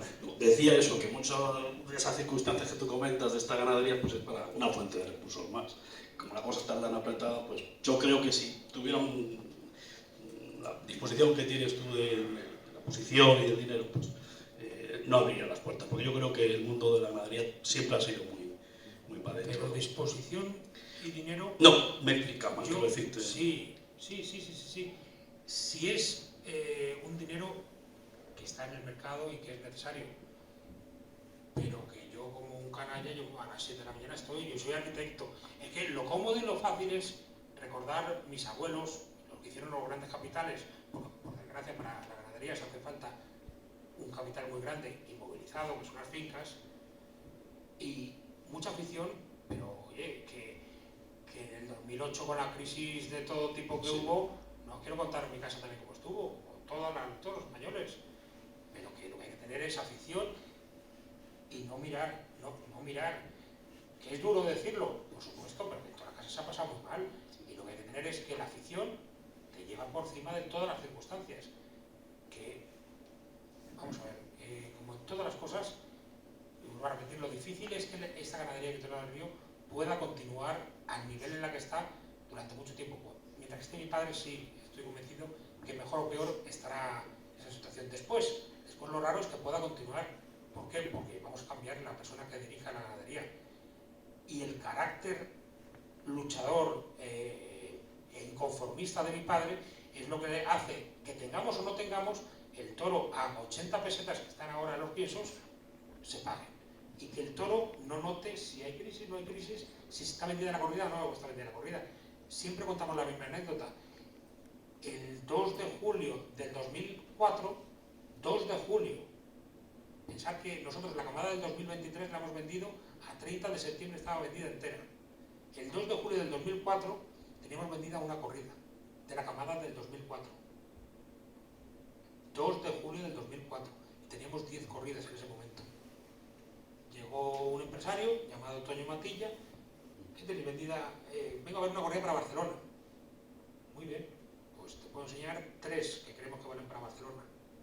Pues esta es la que me gusta, perfecto. ¿Y esas otras 2? Pues no están vendidas. Vale, ¿y esas otras 2? No, solo tenemos vendidas a Sebastián de los Reyes, nuestro amigo Felipe Herrero, que en paz descanse, y no hay más, no tenemos vendido más. Vale. Se enteraron, se orientaron y nos sacaron el resto de corridas. Que si no llegaran a vestir, nos las habían dejado ahí. Pero que esto es salir y salir. Eso sí que es duro. Seguir dando alimentación a los animales en el mes de julio sin tener nada vendido. Y teníamos 70 toros en el campo, que es la misma situación que pueden tener hoy otros ganaderos. Ya las circunstancias personales, desde luego, que son distintas. Pero con el carácter de mi padre, le aseguro que no habría cambiado nada. Hemos hablado de genética y hemos hablado de selección, pero no hemos hablado de clonación. ¿Cómo va el tema de la clonación? Porque en eso también habéis sido pioneros. ¿Cómo va ese tema? Creo que estaba pendiente de unos permisos o no sé qué. ¿O qué? La clonación para poderla traer a Europa actualmente es inviable. Lo que sí hemos avanzado, y mucho, por desgracia, no con éxito, con las ganaderías mexicanas actualmente de allí, en concreto con Fernando de la Mora, que me atrevo a decir que es el entrenador del Río de México por carácter, por personalidad, por arrestos. El año pasado tuvimos un avance importantísimo. Implantamos 5 clones a 5 vacas bravas, que era la única condición que poníamos nosotros. Ahora explicaré el caso de la epigenética. Se implantaron de los 5 y se implantaron con éxito 4, 1 se reabsorbió y 3, 61 alcalde, llegaron a nacer. 1 nació con malformación de los pulmones y no llegó a respirar. Los otros 2 llegaron a respirar, 1 respiró 2 horas y otro llegó a vivir casi un día. Por problemas de todo tipo, fallecieron. El último, el que estuvo más cerca de haber tirado para adelante, tuvo una problemática con el cordón umbilical que por dentro estaba mal cerrado y se desangró y también falleció. O sea que hemos estado muy cerca de clonarse en México, en la ganadería de Fernando de la Mora, y que hubiera vuelto a existir el 61 alcalde. Vamos a volverlo a hacer con nuestro amigo Fernando de la Mora, y esta vez ya, esperemos ya con éxito. Hemos aprendido mucho. Ha llegado a montar un quirófano dentro de su ganadería. Hacíamos por cesárea los 2 últimos nacimientos con un equipo veterinario brutal. O sea, ha hecho un despliegue y un esfuerzo Fernando de la Mora fuera de toda duda, absolutamente a nivel quirófano de humano, pero no ha podido ser. No vamos a cejar en el empeño y vamos a intentarlo volver a hacer. ¿Que vamos a acertar? No lo sabemos. Lo que sí estamos tratando de hacer es probar el tema de la clonación. Si el 61 alcalde, que hoy en día seguimos inseminando con semen de ese toro y nos sigue dando absolutamente fuera de serie, como son sus sementales en 36 Dakar, que soy uno de nuestras estrellas, etcétera, ¿por qué no vamos a intentar ver si el clon tiene los mismos resultados genéticos que el 61 alcalde? ¿Por qué le llegaron a convencer a mi padre de realizar ese clonaje? Pues allí en Texas, que es donde está la casa que realiza el clon, allí lo que gusta es el toro de rodeo. Y el fuera de serie de toro de rodeo es un animal que cuando un vaquero se sentaba encima de él y ya le apretaban la cincha y se agarraba el vaquero, tenía un hecho absolutamente diferencial con el resto de animales de rodeo, que es que le entraba un temblor que asustaba al vaquero de encima suya. Y era un hecho característico absolutamente independiente del resto de animales. Le hicieron 5 clones a ese toro de rodeo, y los 5 toros les transmitían ese temblor. Salieron igual, clonados. Clonado, aparte morfológicamente, que es lo fácil, pero también en el comportamiento. Entonces, joder, si llegan a hacer eso en toros de rodeo, ¿por qué no vamos a intentarlo? Ahí absolutamente va a ser imposible que el clonaje tenga un desarrollo multitudinario en cuestión de la ganadería brava, porque el despliegue económico es impensable. Pero si hay un semental tan estrella como Aldeano, del cual todavía tenemos 30 dosis de semen, y que actualmente por el semen no se puede clonar un animal, si en el futuro se pudiera hacer, volver a tener un aldeano vivo hoy, no pueden imaginarse lo que puede llegar a ser. Hoy en día tenemos 4 sementales todavía por inseminación artificial del aldeano en las vacas, 4. Y la ganadería hoy, miren dónde la tenemos. Un semental que murió en el año 2002 sigue siendo más actual. Piensen que mejor todavía que en los años 2000, porque la masa de vacas que tenemos tienen mayor bravura que la que teníamos en los años 2000, mayor regularidad, que son las que realmente hacen las ganaderías. Las ganaderías, me refiero a las ganaderías regulares en el sentido de que tienen una homogeneidad en su comportamiento. Son las ganaderías importantes, son las que tienen la masa de vacas muy homogénea. Alonso, ¿alguna pregunta? Sí, venga. Bueno, supongamos que la última palabra de la ganadería la tiene el patriarca victoriano, y hasta qué punto se deja influir por esta nueva generación que sois vosotros. Si lo tiene claro, en nada. Lo que sí, por ejemplo, ahora ya las puntuaciones de tienda las hacemos nosotros, escribimos todos nosotros y pasamos el filtro de que si está conforme o no. Y tenemos la suerte ya de que los últimos 5 o 10 años podemos tener variaciones de un punto arriba a un punto abajo, nada más. Que es lo que sí, ya tenemos la homogeneidad en lo que vemos. Pero si tiene una cosa clara, dice, vale. Lo tiene muy claro. Y gracias a Dios que lo hace. Todas las decisiones que hay que tomar en tu vida, en una empresa, en cualquier tipo de negocio o de la familia, lo tiene que tomar solamente uno. Porque si sabes que lo toma uno y lo toma con todas las consecuencias, sabe lo difícil que es tomar esas decisiones y las consecuencias de ello. Si se toma entre 3 o 4, siempre la culpa va a ser de los 3 o 4 y no ser de nadie. Mientras que si hay uno que sabe que es el responsable de todo ello y ve que va hacia un éxito o hacia un fracaso, lo hará suyo y sabe lo difícil que es tomar esas decisiones. Y si esa persona que toma las decisiones tiene la experiencia a lo largo de toda su vida de tomar decisiones, con lo complicado que es tomar las decisiones y haber tomado la responsabilidad y la capacidad de tomar esas decisiones, hace más fácil el llevar una cosa a un éxito o a un fracaso. A ver,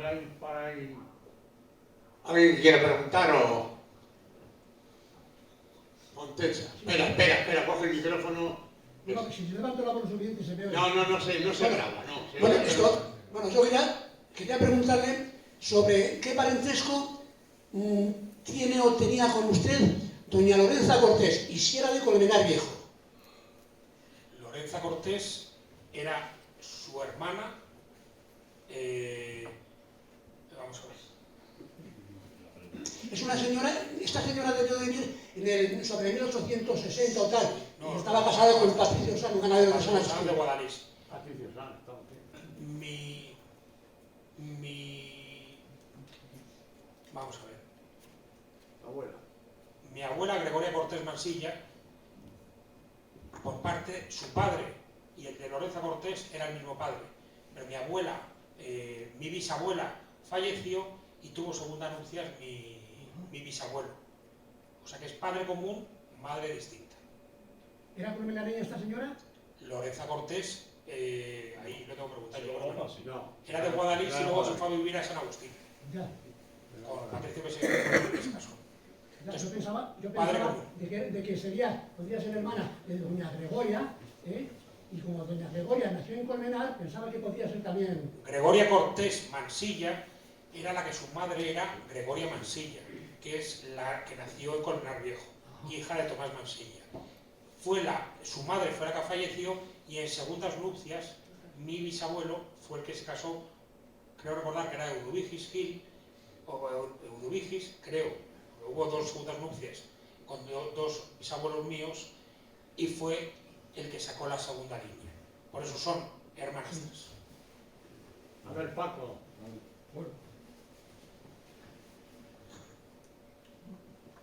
Bueno, yo quería preguntar sobre el actual encaje que tiene la ganadería de Bravo, el campo, ante el crecimiento de las ciudades y sobre todo en la proximidad de la población, como puede ser en vuestro caso Guadalix de la Sierra. ¿Cómo se puede hacer frente a ese empuje urbano? Pues como hemos hecho nosotros, teniéndonos que ir, por desgracia. El tenernos que ir a Mayorga de Campos en Valladolid fue por la presión tan fuerte que tenemos. Las instalaciones que tenemos en la zona de Toros Bravos, al ser tan importantes, no podemos generarlas en Valladolid. Y luego por nuestro modo de vida, que tenemos a media hora, estamos por la mañana en la oficina y por la tarde estamos en el campo. Entonces no nos iremos. Pero realmente es dantesco el camino de los Toros Bravos nuestros, la gente andando con carritos de coche, mujeres embarazadas, hombres con bastones que no tienen capacidad para saltar, no son conscientes del riesgo que tiene, no tiene conocimiento la gente del mundo, de la realidad del mundo rural. O sea, aparte de que ya el nuestro es bravo, pero ganado manso puede saltar y arrollarte en el camino. Pero es que el ganado bravo, 1 o 2 veces al año, hay peleas y sacan los toros a un compañero, le sacan de la finca y lo ponen encima del camino. Y hemos tenido muchos problemas. Con lo único que dormimos seguro, aparte de los muros que tenemos de unos 60 o unos 70 que dan a camino, con lo único que dormimos seguro es con un seguro de responsabilidad civil que nos cubre en caso de que haya un accidente, como ha ocurrido. 2 o 3 accidentes en nuestra vida ganadera han ocurrido muy graves. Un hombre casi falleció. Un albañil nuestro falleció con un toro bravo nuestro. Un ciclista le partieron las 2 rodillas, o sea, fue un drama. Y solamente por el seguro podemos dormir tranquilos. O sea, nos hemos llegado a plantear llevarnos los toros de aquí por la ignorancia supina de la gente. Siempre les decimos, cojan ustedes el coche, bajen un poquito, vean 2 cercas, se vuelvan a montar el coche, continúan un poco, pero no vayan andando. Yo no lo haría. O sea, yo no iría andando un camino de 1,5 kilómetros, dejo mi coche y ando 1,5 kilómetros y vuelvo 1,5 kilómetros. Es una absoluta locura.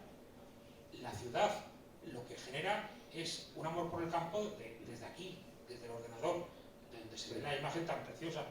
Oiga, vamos ahora al campo, vamos hace 15 días con las heladas que han caído, nos levantábamos a -8 bajo cero, a romper pilones, que a partir del 3er pilón la mano la tenían morada de sacar placas de hielo con 2 dedos de grosor. Eso es el campo real, no lo que vemos por la pantallita, que es precioso. Luego en mayo, donde ya hace 20 graditos y está con flores el campo, eso es muy bonito. La realidad del campo es tanto esa, pero la mayoría del tiempo es eso, la del hielo o la de la tierra, cuando no tienes que comer, cuando no tienes que beber los animales y hay que ir con bombonas de agua a repartir. El campo es otra cosa. Y lo que genera son, pues como el tema del lobo actualmente, que es algo que a 300 metros de donde han matado en un cercado nuestro 12 animales, a 300 metros, en línea recta, hay chalés, hay gente joven viviendo ahí, y han matado 12 añojas, que no son recién paridas, no, añojas con 18 y 20 meses. O sea, ya se ceban en ese sitio y es una locura. El año pasado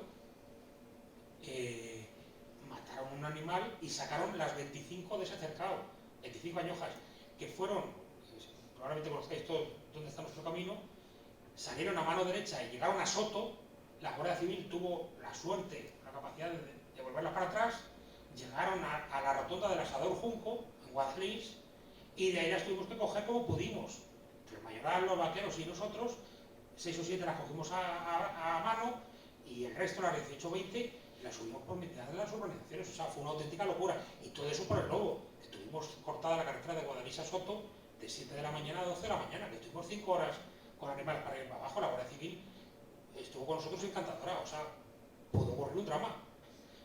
Y ya les da igual. Y hasta que no ocurra un drama de que un lobo ataque a un ser humano, porque ya le ha perdido el respeto, porque el único depredador del lobo es el ser humano, y con las penas tan fuertes, económicas y penales, o sea que es de cárcel matar a un lobo, hasta que no ocurra nada de que le ataque a un humano, el político de turno que legisla desde aquí, de la mesita, calentito y desde el despacho, no van a tomar riendas en este asunto. Y está más próximo de lo que la gente cree. El lobo, la ley de la naturaleza es ley de naturaleza, y los animales, cuando se sienten con fuerza, son traicioneros y buscan su territorio. Y cuando crecen las camadas, los lobos los tienen que expulsar, y las siguientes generaciones de los lobos tienen que generar y crear nuevo territorio. Y al final llegarán a Madrid, morderán a un niño o a la persona de turno, y nos echaremos las manos en la cabeza. Y lo que teníamos que echar es las manos en la cabeza de que han legislado sin conocimiento. El mundo animalista, qué bonito es, ¿no? El mundo animalista es, la ley de la naturaleza es siempre la misma, y es la ley del poderoso. Y el que no tiene fuerza no vive, y el que tiene fuerza vive y come doble. Como ocurre con los toros y ocurre con todos los animales. Esa es la ley de verdad de la naturaleza, y no lo que estamos creando artificialmente nosotros ahora. El lince, el lobo, no diga usted.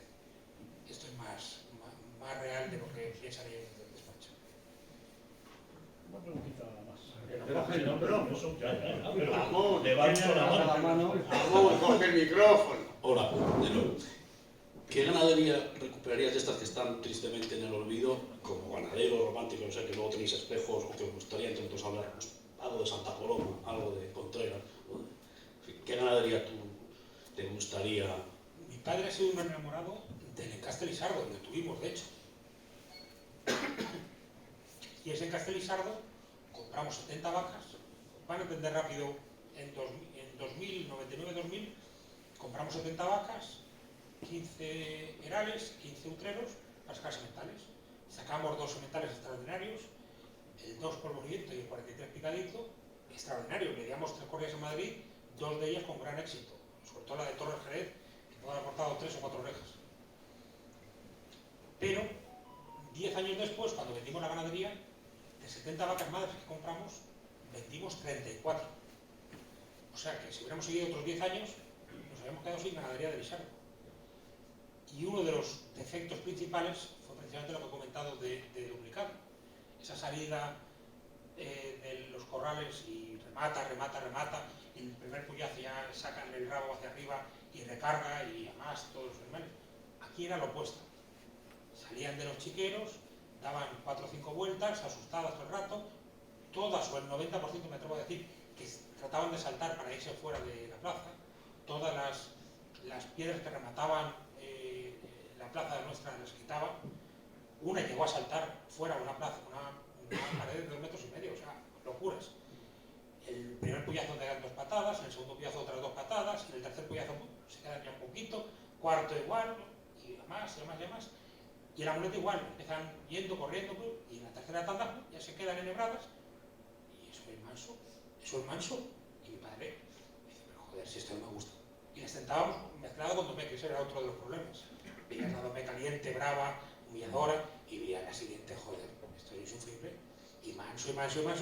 Y nos cogió un ganadero amigo, Lorenzo Fraile, que tiene el Puerto de San Lorenzo, tiene Castel y Sardo también, y le explicamos esto mismo que acabo de comentar. Y nos dice Lorenzo, es que estáis eligiendo mal, estáis eligiendo al revés. La brava, en tienta, es la mala. Y esa mansita que al final termina cogiendo la muleta con flash y tal, y dura mucho, esa es la buena. La mansa es la buena. Dice, joder, pero eso va en contra de mis principios. Y dice, o sea, si he estado eligiendo mal y he generado toda mi ganadería mal, lo que pasa es que son malos productos. decidimos venderla porque nos volvía loco y sobre todo que no se puede tentar mezclando. O sea, si tú ves un encaste de Domecq, y si tienes que tentar todas de ese mismo encaste en un día independiente, lo tienes que hacer. Hoy mi padre de toda la vida ha sido un enamorado del Ogarache, de Paco Garache. Lo hemos intentado comprar los últimos 20 años, pero es inviable. Y hoy, después de la no, si hablo de la prueba que hicimos con el Castellisardo, llevar dos ganaderías independientes es muy sacrificado en ese sentido, que las tienes que llevar independientes incluso en los tentaderos. Esa ganadería, sí, la de Paco Galache, se parece más a la de Castellomec que la de Lisardo. Son en clase, en bravura, tal vez un poquito más limitada, sería más fácil de llevar, pero con las limitaciones de eso, de que hay que llevarla completamente independiente. Bien. Espera, que voy a hacer yo una cosita una intervención imaginativa. El único torero que tenemos en la sala es un novillero, David López, que toreó estupendamente en Colmenar.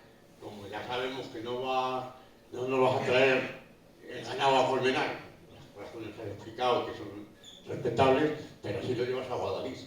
Está deseando, David, a ver si tiene suerte y torea unos novillitos tuyos en Guadalix, porque encantado. Estarías encantado y además lo sacaría partido, porque torea muy bien. Y en Guadalix, no, oye, que nos equivocamos mucho, pero nuestra obligación es equivocarnos menos y menos en Guadalix. Sí, siempre tratamos de dar el ganado, por lo menos que creemos que más va a funcionar en nuestro pueblo para que no nos digan nada durante el año. Así que encantado de podernos cruzar. A ver, ahora ya sí.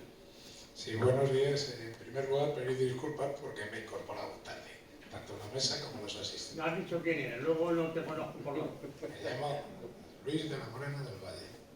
Más. Vale. ¿Qué más? Nada. Busca, como ha dicho por ahí. Busca jugando al fútbol, aunque soy del Atleti. Y los apellidos colmenareños, pues de la Morena del Valle, Arroyo San García Berrocal, Gómez Colmenarejo. Eso es lo que yo quería decir. No se trata de esto, maestro. Ya digo, primero disculpas a la mesa y a los asistentes por venir tarde, aunque, bueno, me he incorporado. Hay dos puntos que quería poner de manifiesto. Yo recuerdo toros, por ejemplo, la despedida de Esplaveato, Dalia con Manzanares, Dakar con José Tomás y más. Pero el toro del año pasado me cautivó. Y gracias también, tenemos que dar las gracias a la honestidad, porque cuando tuvo el percance el matador anunciado, pues creímos que se iba a acabar todo. Y gracias a Álvaro de la Calle se mantuvo. Y gracias a Álvaro de la Calle vimos ese toro. Ese toro que para mí ha sido el prototipo de los toros completos, o de lo que yo entiendo por un todo completo.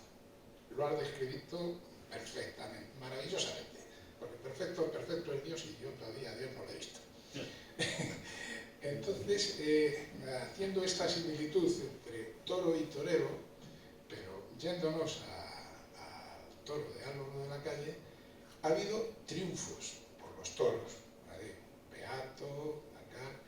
En la memoria seguro que tiene usted, o tienes, más que yo, el tipo y la procedencia y la reata de ambos, de Beato, de Dakar, de Dalia, del doble, ¿no? El último, ahora me acuerdo, duplicado, me con el nombre. Hay toros que aparentemente podemos decir que son toros de triunfo, pero duplicado es un toro triunfante. Estos tipos, estas líneas, todos tienen la misma convergencia en esto tan bonito que nos has dicho de don Julio Pérez Vito y tu padre, en la elección de aldeano.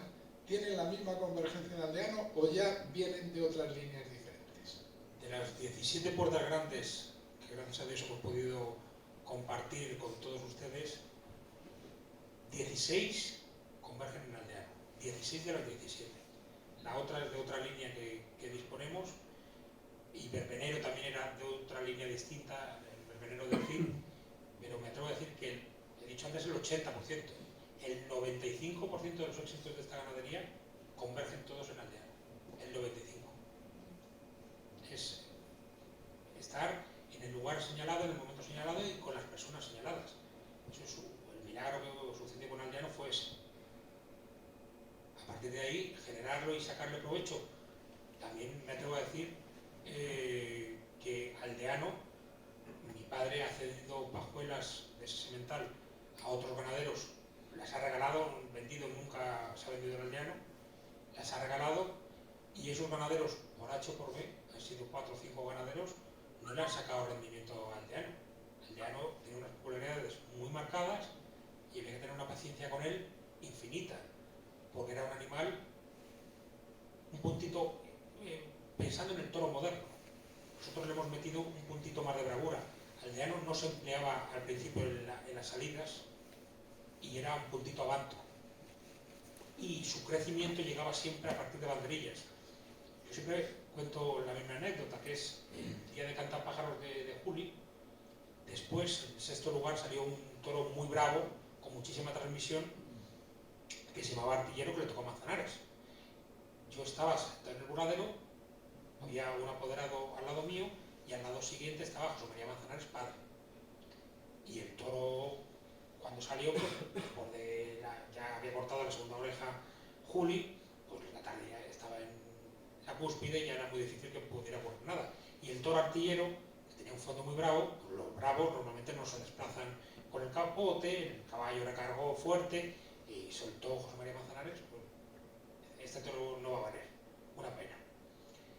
Y yo en ese momento, pues, me sentía muy feliz con lo que había sucedido esa tarde, tuve el atrevimiento, porque no se le ocurre a nadie decir eso, tuve el atrevimiento de decirle, no se preocupe, que este toro va a desarrollar más. Y le miró al apoderado de su hijo, le dijo, ¿y este individuo quién es? Y se lo dijo al oído, es el hijo del ganadero. Y miró como diciendo, bueno, pobrecito. Era hijo legítimo del Aldeano ese toro, la última camada de Vivo, fue en 2007, y ese toro efectivamente, perdón, lo que dije fue, ahora en banderillas va a empezar a galopar, no se preocupe. Y en banderillas el toro del Aldeano empezó a galopar, con un puntito más de transmisión, porque tenía un punto más de bravo, que le faltó, esa transmisión para cortar una oreja de Manzanares, su primera oreja en Madrid, fue por esa transmisión que tenía el toro. Y fue justo José María Manzanares padre, un magnífico torero, tengo la satisfacción que justo en bandería, cuando empezó a soltarse el toro, dijo, pues tiene usted razón, ese tenía usted razón, tiene mucho significado, y todo es gracias a Aldeano. El modo de empezar a galopar y de romper, de enfadarse, era un toro que se enfadaba tarde. Duplicado en el campo, se enfadaba tarde. Eso sí, y más de una vez lo hemos tenido, cuando se enfadan los toros en el campo, adiós. Hay que llevarles siempre, no engañados, pero sí de manera casual, que vayan ellos por donde creen que quieren ir ellos, cuando realmente les estás encauzando por el camino que les quieres llevar tú, los bueyes de guía, empujarles, pero que se sientan que les estás obligando a tirar hacia adelante, pero con su distancia, para que no se sientan sometidos. Entonces, todos esos lenguajes, ese Aldeano tardaba en enfadarse. Son muy manejables en el campo, por eso, porque se tardan en enfadar. Eso sí, cuando se enfadan, cuidado. Cuidado porque se arrancan, no los 50 metros de un toro como cualquier ganadería, que se arranca 50 metros, que son unos 50 metros terribles, no. Estos hasta te sacan de la finca, como el término por calentar. Entonces, hay que conocer todas esas cosas. Y eso es la anécdota esta de Manzanares, vino me da cuenta por el tema de la aldea. Alonso, no. Bueno, yo quería preguntarte cuáles son los criterios fundamentales que tienes a la hora de tentar para las futuras madres. Mi padre recalca siempre bravura. Al final nos ha inculcado eso. Lo que buscamos es bravura. A la bravura hay que añadirle 2 o 3 matices que son fundamentales y que sin esos en ningún caso va a pasar el animal las pruebas. Y son la obediencia, que la obediencia son 3 o 4 matices que dentro de cada palabra engloban muchas cosas. La bravura como base, la obediencia o estar a lo que le ataca, que es en este caso el engaño o el caballo, pero notar el torero que donde le cita va a ir el animal, y luego la humillación. La humillación es indispensable. Toro que no obedece o que no humilla no se tiene en cuenta. Y por supuesto, si no es bravo, tampoco. Dentro de la humillación, ¿qué va? Va la entrega, va la clase, va otra serie de matices. Y dentro de la obediencia va la transmisión, el ritmo, el galope, van otra serie de matices que indudablemente lo tenemos nosotros muy conectado, que sabemos obediencia, una serie de matices, humillación, otra serie de matices, y la bravura. La bravura es, al final, la que nos gusta es la bravura que transmite. Y esa transmisión es lo que hace al espectador, pues eso, que tengamos la suerte que hemos tenido una vez en la vida, y que como mucho tienes dos, de tener un duplicado que transmite al aficionado torista y al aficionado torerista, que al final somos uno único, que es el que nos gusta, el toro, que hace una combinación artística que como espectador sabes que no lo puedes llegar a hacer tú, que es el error que hemos caído muchos ganaderos de crear un animal tan bueno, tan dócil, tan noble, tan eso, que pensamos, pues yo que he toreado mis cositas, pero únicamente en mi casa, digo, joder, si eso vengo a hacerlo yo. Eso es lo que jamás debe de ocurrir en el mundo del toro, que el espectador se atreva a decir que lo puede hacer.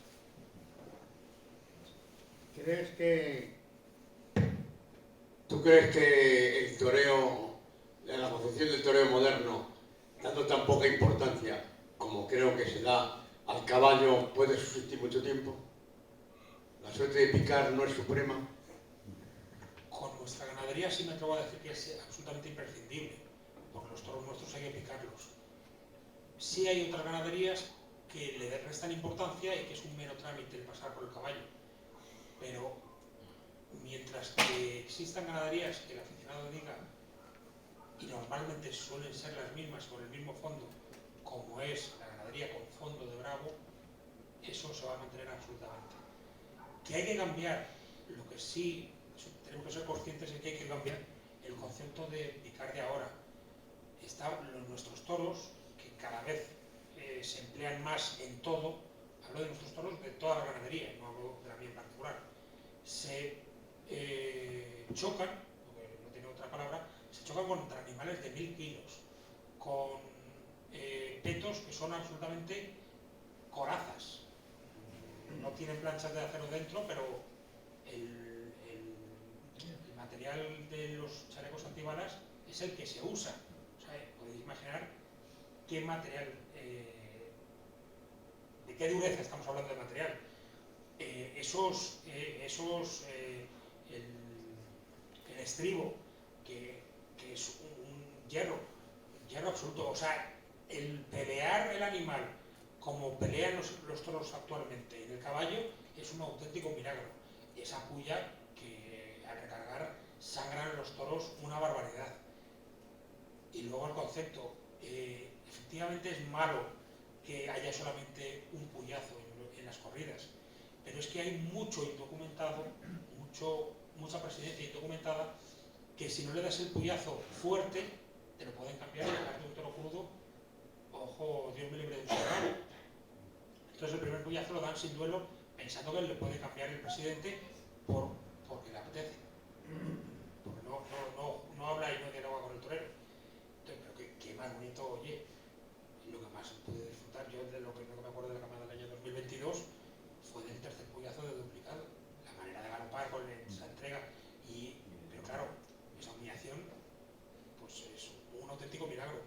Y he hablado, como bien ha recordado el compañero, el tema de la generosidad que tuvo Álvaro de la Calle con el toro. Pero es que normalmente los toros buenos también, los toreros tienen que taparlos para que el espectador les sorprenda. El toro que es bueno en la muleta era bueno en el caballo, absolutamente convencido, por lo menos en mi casa. El toro que va a ser bravo en la muleta se hubiera dejado matar en el caballo en el 90% de los casos. Entonces, hay que cuidarla mucho más y al final el aficionado que no es torpe valora siempre las ganaderías que tienen fondo de grano. O sea que estamos de acuerdo que el método debe seguir, lo que deben cambiarse son los elementos. En la historia de la tauromaquia se cambiaron los elementos. En el año 25 se pusieron petos a los caballos porque aquello era una carnicería. Pero yo te quiero preguntar, ¿la unión de criadores no tenéis fuerza para influir en que se cambie eso? El ganadero hoy en día es el último. Es el último por el concepto de personas como somos.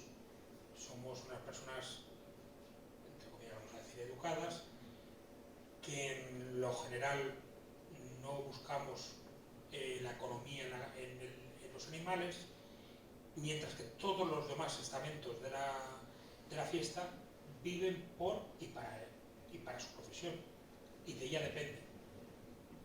Y hablo siempre en particular de una de las asociaciones que más fuerza tiene y que más nos limita, como es la de picadores y banderilleros. Esa es la que más fuerza tiene porque es su modo de vida. Entonces contra eso es muy difícil luchar. Pero esas limitaciones no es normal, pues no ha sido normal nunca,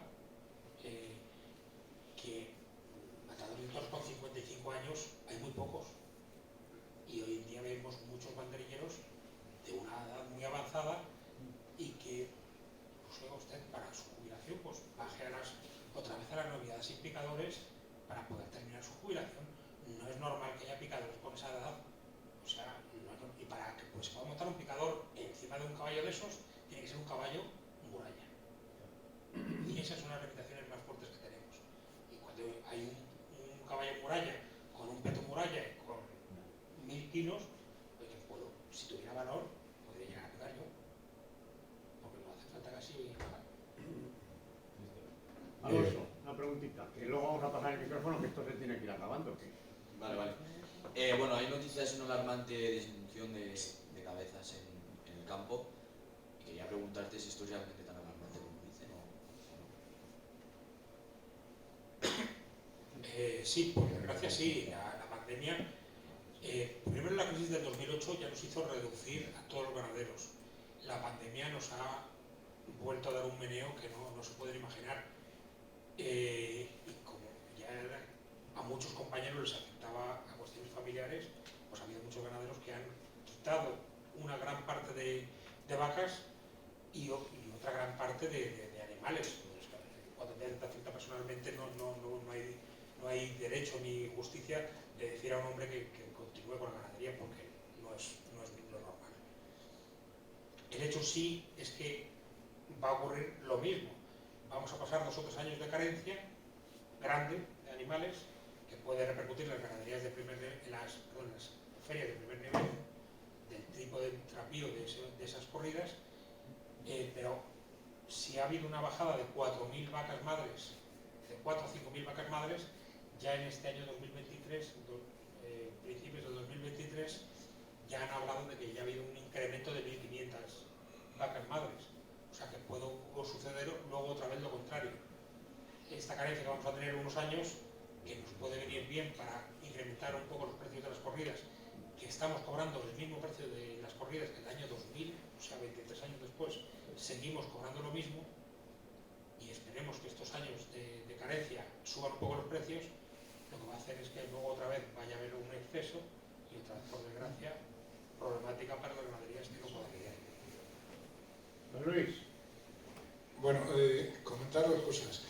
Mi vida profesional viene del mundo del medicamento y del mundo hospitalario.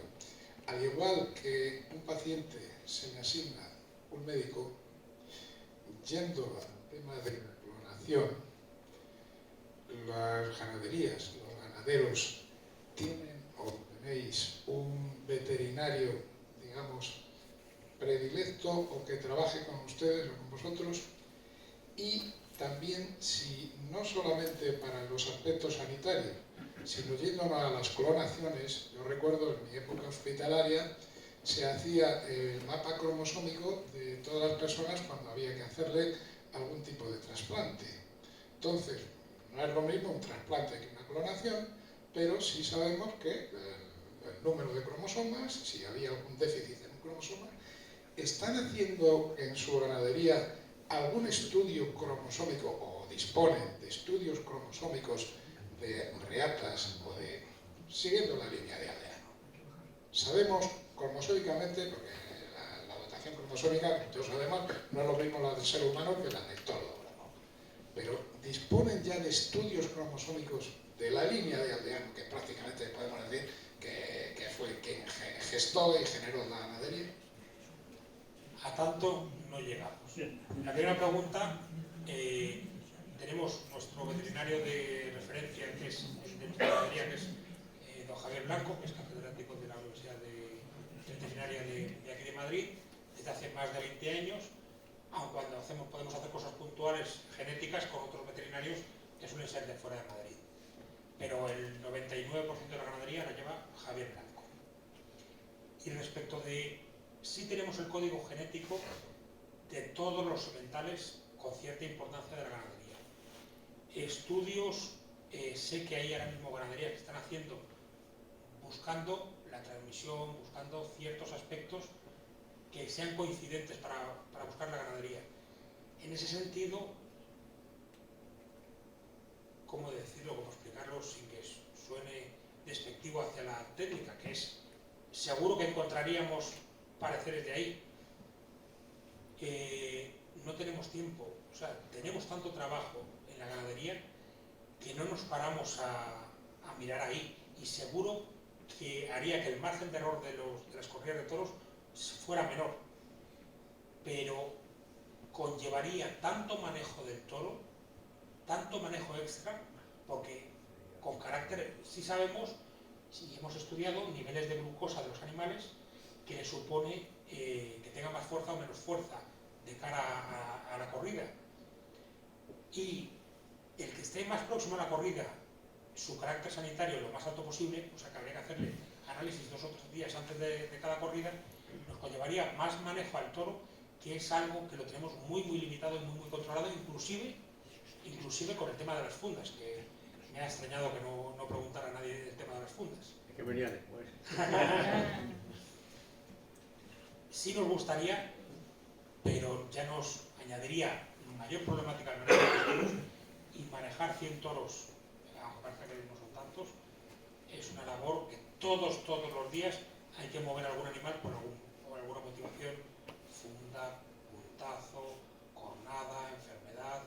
Son tantas y tantas variables que de verdad ya sería, sabiendo que es bueno, que en algún momento lo tendremos que hacer. Una pregunta que se me acaba de ocurrir. ¿Qué opinas de las fundas? A vosotros que sois de Colmenar y conocéis nuestra zona, es más fácil que lo entendáis. Nosotros hasta el año 2006, que no teníamos fundas, lidiábamos 1 o 2 corridas en plaza de primera. 1 o 2, nada más. El año pasado, 17 años después, pero progresivamente, yo me he asustado cuando leí en el aplausos que hemos lidiado 82 toros en plazas de primera. 82 toros. O sea, un milagro. Que de los 125 toros que lidiamos el año pasado, 82 toros fueron en plaza de primera. El 90% de la culpa de eso, el 90, un punto menos, el 60% de la culpa de eso son por las fundas. Nuestra zona es de piedra, de mucha piedra. Los toros, cuando engordan y se empiezan a rematar, empiezan con los picores en pezuñas y en pitones.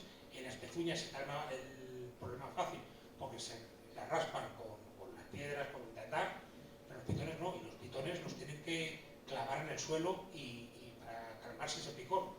Ese picor con la funda, piensen que cuando un toro está más de 6-7 meses con la funda, se la tenemos que cambiar por el desgaste que tiene la funda. Imagínense, eso sin funda lo que le supondría al pitón. Pues eso, que como nos ocurría antiguamente, que le llevábamos 2 corridas de rajones. ¿Por qué? Porque se quedaban sin pitones los toros. Y es más, añadimos que la genética del aldeano era de mazorca gruesa, y cuanta más mazorca sea mayor el tamaño, más conducción de sangre tiene y más picor le generaba, una serie de circunstancias genéticas. Todo eso nos ha supuesto el tema de las fundas y el tema del corredero, que es otro tema de los fundamentales, el darle esa capacidad de ejercicio físico, nos ha hecho que podamos lidiar y sacarle una rentabilidad económica mayor a la ganadería, pero sobre todo ser ganaderías de Champions League. Que una ganadería como la nuestra tenga la suerte. Yo cuando era pequeño, cuando tenía la edad de mi hijo, decía, joder, este año Salvador Domecq, por ejemplo, va a las 5 grandes. Que las 5 grandes para cualquier ganadero son Valencia, Sevilla, Madrid, Pamplona y Bilbao. Que llevamos nosotros 4 años yendo a esas 5 grandes. Que es un milagro. Que repetimos 2 veces en Sevilla, que repetimos 2 veces en Madrid. Somos unos afortunados. Y tenemos la suerte, o la capacidad, o llámenle como quieran, de lidiar en las 5 grandes y en algunas doblar. Somos unos privilegiados y unos auténticos afortunados porque estamos en una época en que las fundas y el correr ha hecho a los animales darles un plus mayor todavía. Yo estaría encantado de seguir haciendo preguntas, pero sé que todos tenemos prisa. Tú me dijiste que tenías un compromiso familiar y vamos a ir cortando. Pasale a Rafa, que se reserva siempre para el último. No, es que, buenos días, es que no me quiero quedar con la curiosidad, y entonces un tema más histórico, porque yo me quiero retrotraer a principios del siglo XX. Yo tengo en casa, son 2 recortes de periódico, donde se dice que Victoriano Cortés llegó a cruzar con Miura. Entonces yo no sé si tienen noticias en la casa de esto que se llegase a hacer o no. Es una anécdota muy bonita. En el Soto de Navalafuente, es una finca que está en Navalafuente, cuando traían corridas, antes se traían a pie, trajeron una corrida de Miura para embarcarla en el tren de Villalba y pasaban por... los ganaderos atravesaban todas las cañadas y preparaban sus caminos, pues, avisando a los ganaderos amigos para que por favor pudieran dormir los toros esa noche en cada finca de algún ganadero. Tenía relación los Miura con mi bisabuelo, creo que era Vicente Cortés en ese momento, y le pidió que pudieran dormir en Navalafuente, claro. Le dejó la comida, le dejó todo preparado, y a la mañana siguiente, claro, los toros llevarían X jornadas de andando, y un toro llegó muy aspeado. Y a la mañana siguiente el toro, pues no había manera de sacarle con la mano en vilo, defendiéndose, no había capacidad de generarle el moverle. Total, que como iban 7 toros, se llevaron los 6, los cargaron en Villalba, y a la bajada ya le sacamos, no os preocupéis. Entonces estuvo ese mes y pico, entre medias, con permiso de los Miura. Efectivamente cubrió el lote de las vacas. Y a la vuelta, nosotros teníamos mi bisabuelo tenía un mayor que se llamaba Mariano del Torero, le llamábamos. Una persona muy bajita, muy de la zona, que era de onda, era un vaquero de garrote que llamamos, o sea, de andar, no de caballos, como esos, pues eran envidiables los vaqueros y los mayores andaluces, los caballazos, el traje corto, su sombrero cordobés. El nuestro era más como somos nosotros, más chaparretes, más eso, pero ahora la anécdota es preciosa. El toro, cuando vinieron a por él 1 mes y medio después, no quería salir, había probado las vacas, pues, las creencias que tenía ahí eran como para moverle. Total, que cuando ya desesperados, el toro arrancándose, no valían a sacarle, le dice, sale Mariano el torero y dice, si no les importa, yo puedo intentarlo. Llevaba el hombre la onda atada como un cinturón. Y se reían de él, claro, esos caballazos andaluces, esas cosas, bueno, sin desmerecerlo porque eran grandísimos mayores y vaqueros. Sí, hombre, no se preocupe, déjenme. Se subió a un monte a 100 o 150 metros del animal, un monte de canto rodado, sacó la onda, cogió la onda, ¡pam!, la primera en la frente. El toro descolocado, sorprendido de qué había ocurrido, y ya le ve que de dónde viene y empieza a andar allá por nuestro mayoral. La siguiente le parte 2 o 3 costillas, esto es literal, eran gorrones, no eran, claro, para manejar un toro. Y ya dijo nuestro mayoral, dice, ¡hala! Echarle los bueyes que hasta Zariche no para. Y efectivamente cogió los bueyes. Eso sí cubrió aquí, ¿no? Durante 1 mes y medio estuvo en casa. Bueno, él ha hecho la pregunta a Rafael Juzgado, que es el autor del libro, es el investigador principal que tenemos en la colección, y te la ha hecho porque quiere luego hacer la historia de los Cortés, o sea que están dentro de los proyectos. Y Atanasio Rodríguez. Bueno, ahí empieza, pero luego va a seguir con la saga. Bueno, y tenemos que ir cortando, con lo cual es lógico y es normal que sea el invitado el que cierre el acto y nos digas lo que quieras. Tienes el micrófono, como lo has tenido todo el tiempo, pero ahora especialmente para que nos mandes el mensaje que quieras. Pues el mensaje es el mensaje de mi padre, que espero que estés a la altura de los aficionados de Colmenar, que es una de las plazas más difíciles que vas a poder hablar. ¿Y por qué? Vuelvo a repetir, por el cariño y porque al final nos conocemos, muchas de las caras que están aquí, de más o de menos cosas, pero nos conocemos. Y al final, lo que cuentas y lo que transmites de lo que nos gusta a todos, eso sí que es común para todos, que es el toro bravo, pues lo que tratas de transmitir y tratas de desarrollar es amor hacia el animal. Y sé que ustedes, con una afición al toro, que digan lo que digan, no es ni mejor ni peor, sino que es igual a la mía, que es a la bravura del toro, a la bravura en todos los tercios del toro, que nos mantenga unidos y que algún día próximo podamos montar el Colmenar.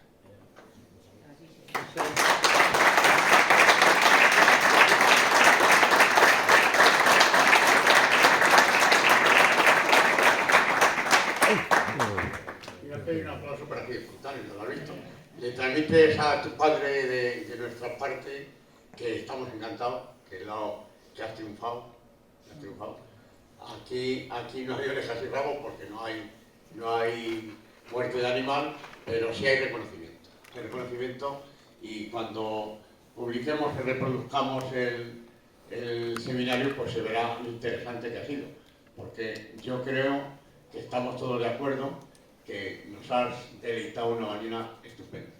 Y para que tú tengas recuerdos de este paso por aquí, aunque somos humildes, te vamos a dar un pequeño diplomita que acredita tu paso por el seminario y te vamos a regalar el libro que te he comentado antes de la historia de la saga de los Gómez de Colmenar, pues hombre, en alguna medida para que te vea reflejado lo que es vuestra también historia y que algún día tendréis vuestro libro que esperamos hacer. Muchísimas gracias. De corazón a todos.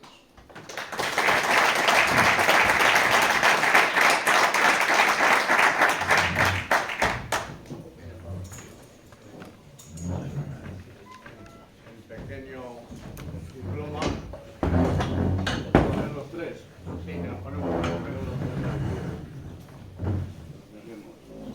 Si no la presa no ganamos cuatro. No vais a pagar. Daniel paga.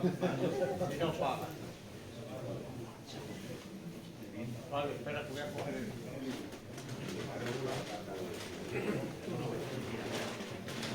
El libro también, claro. Mira, y este es el libro. Ahora que falta el libro.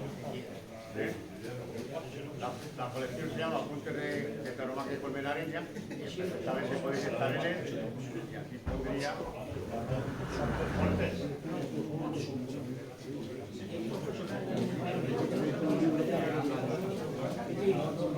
Muy bien, pues gracias a todos.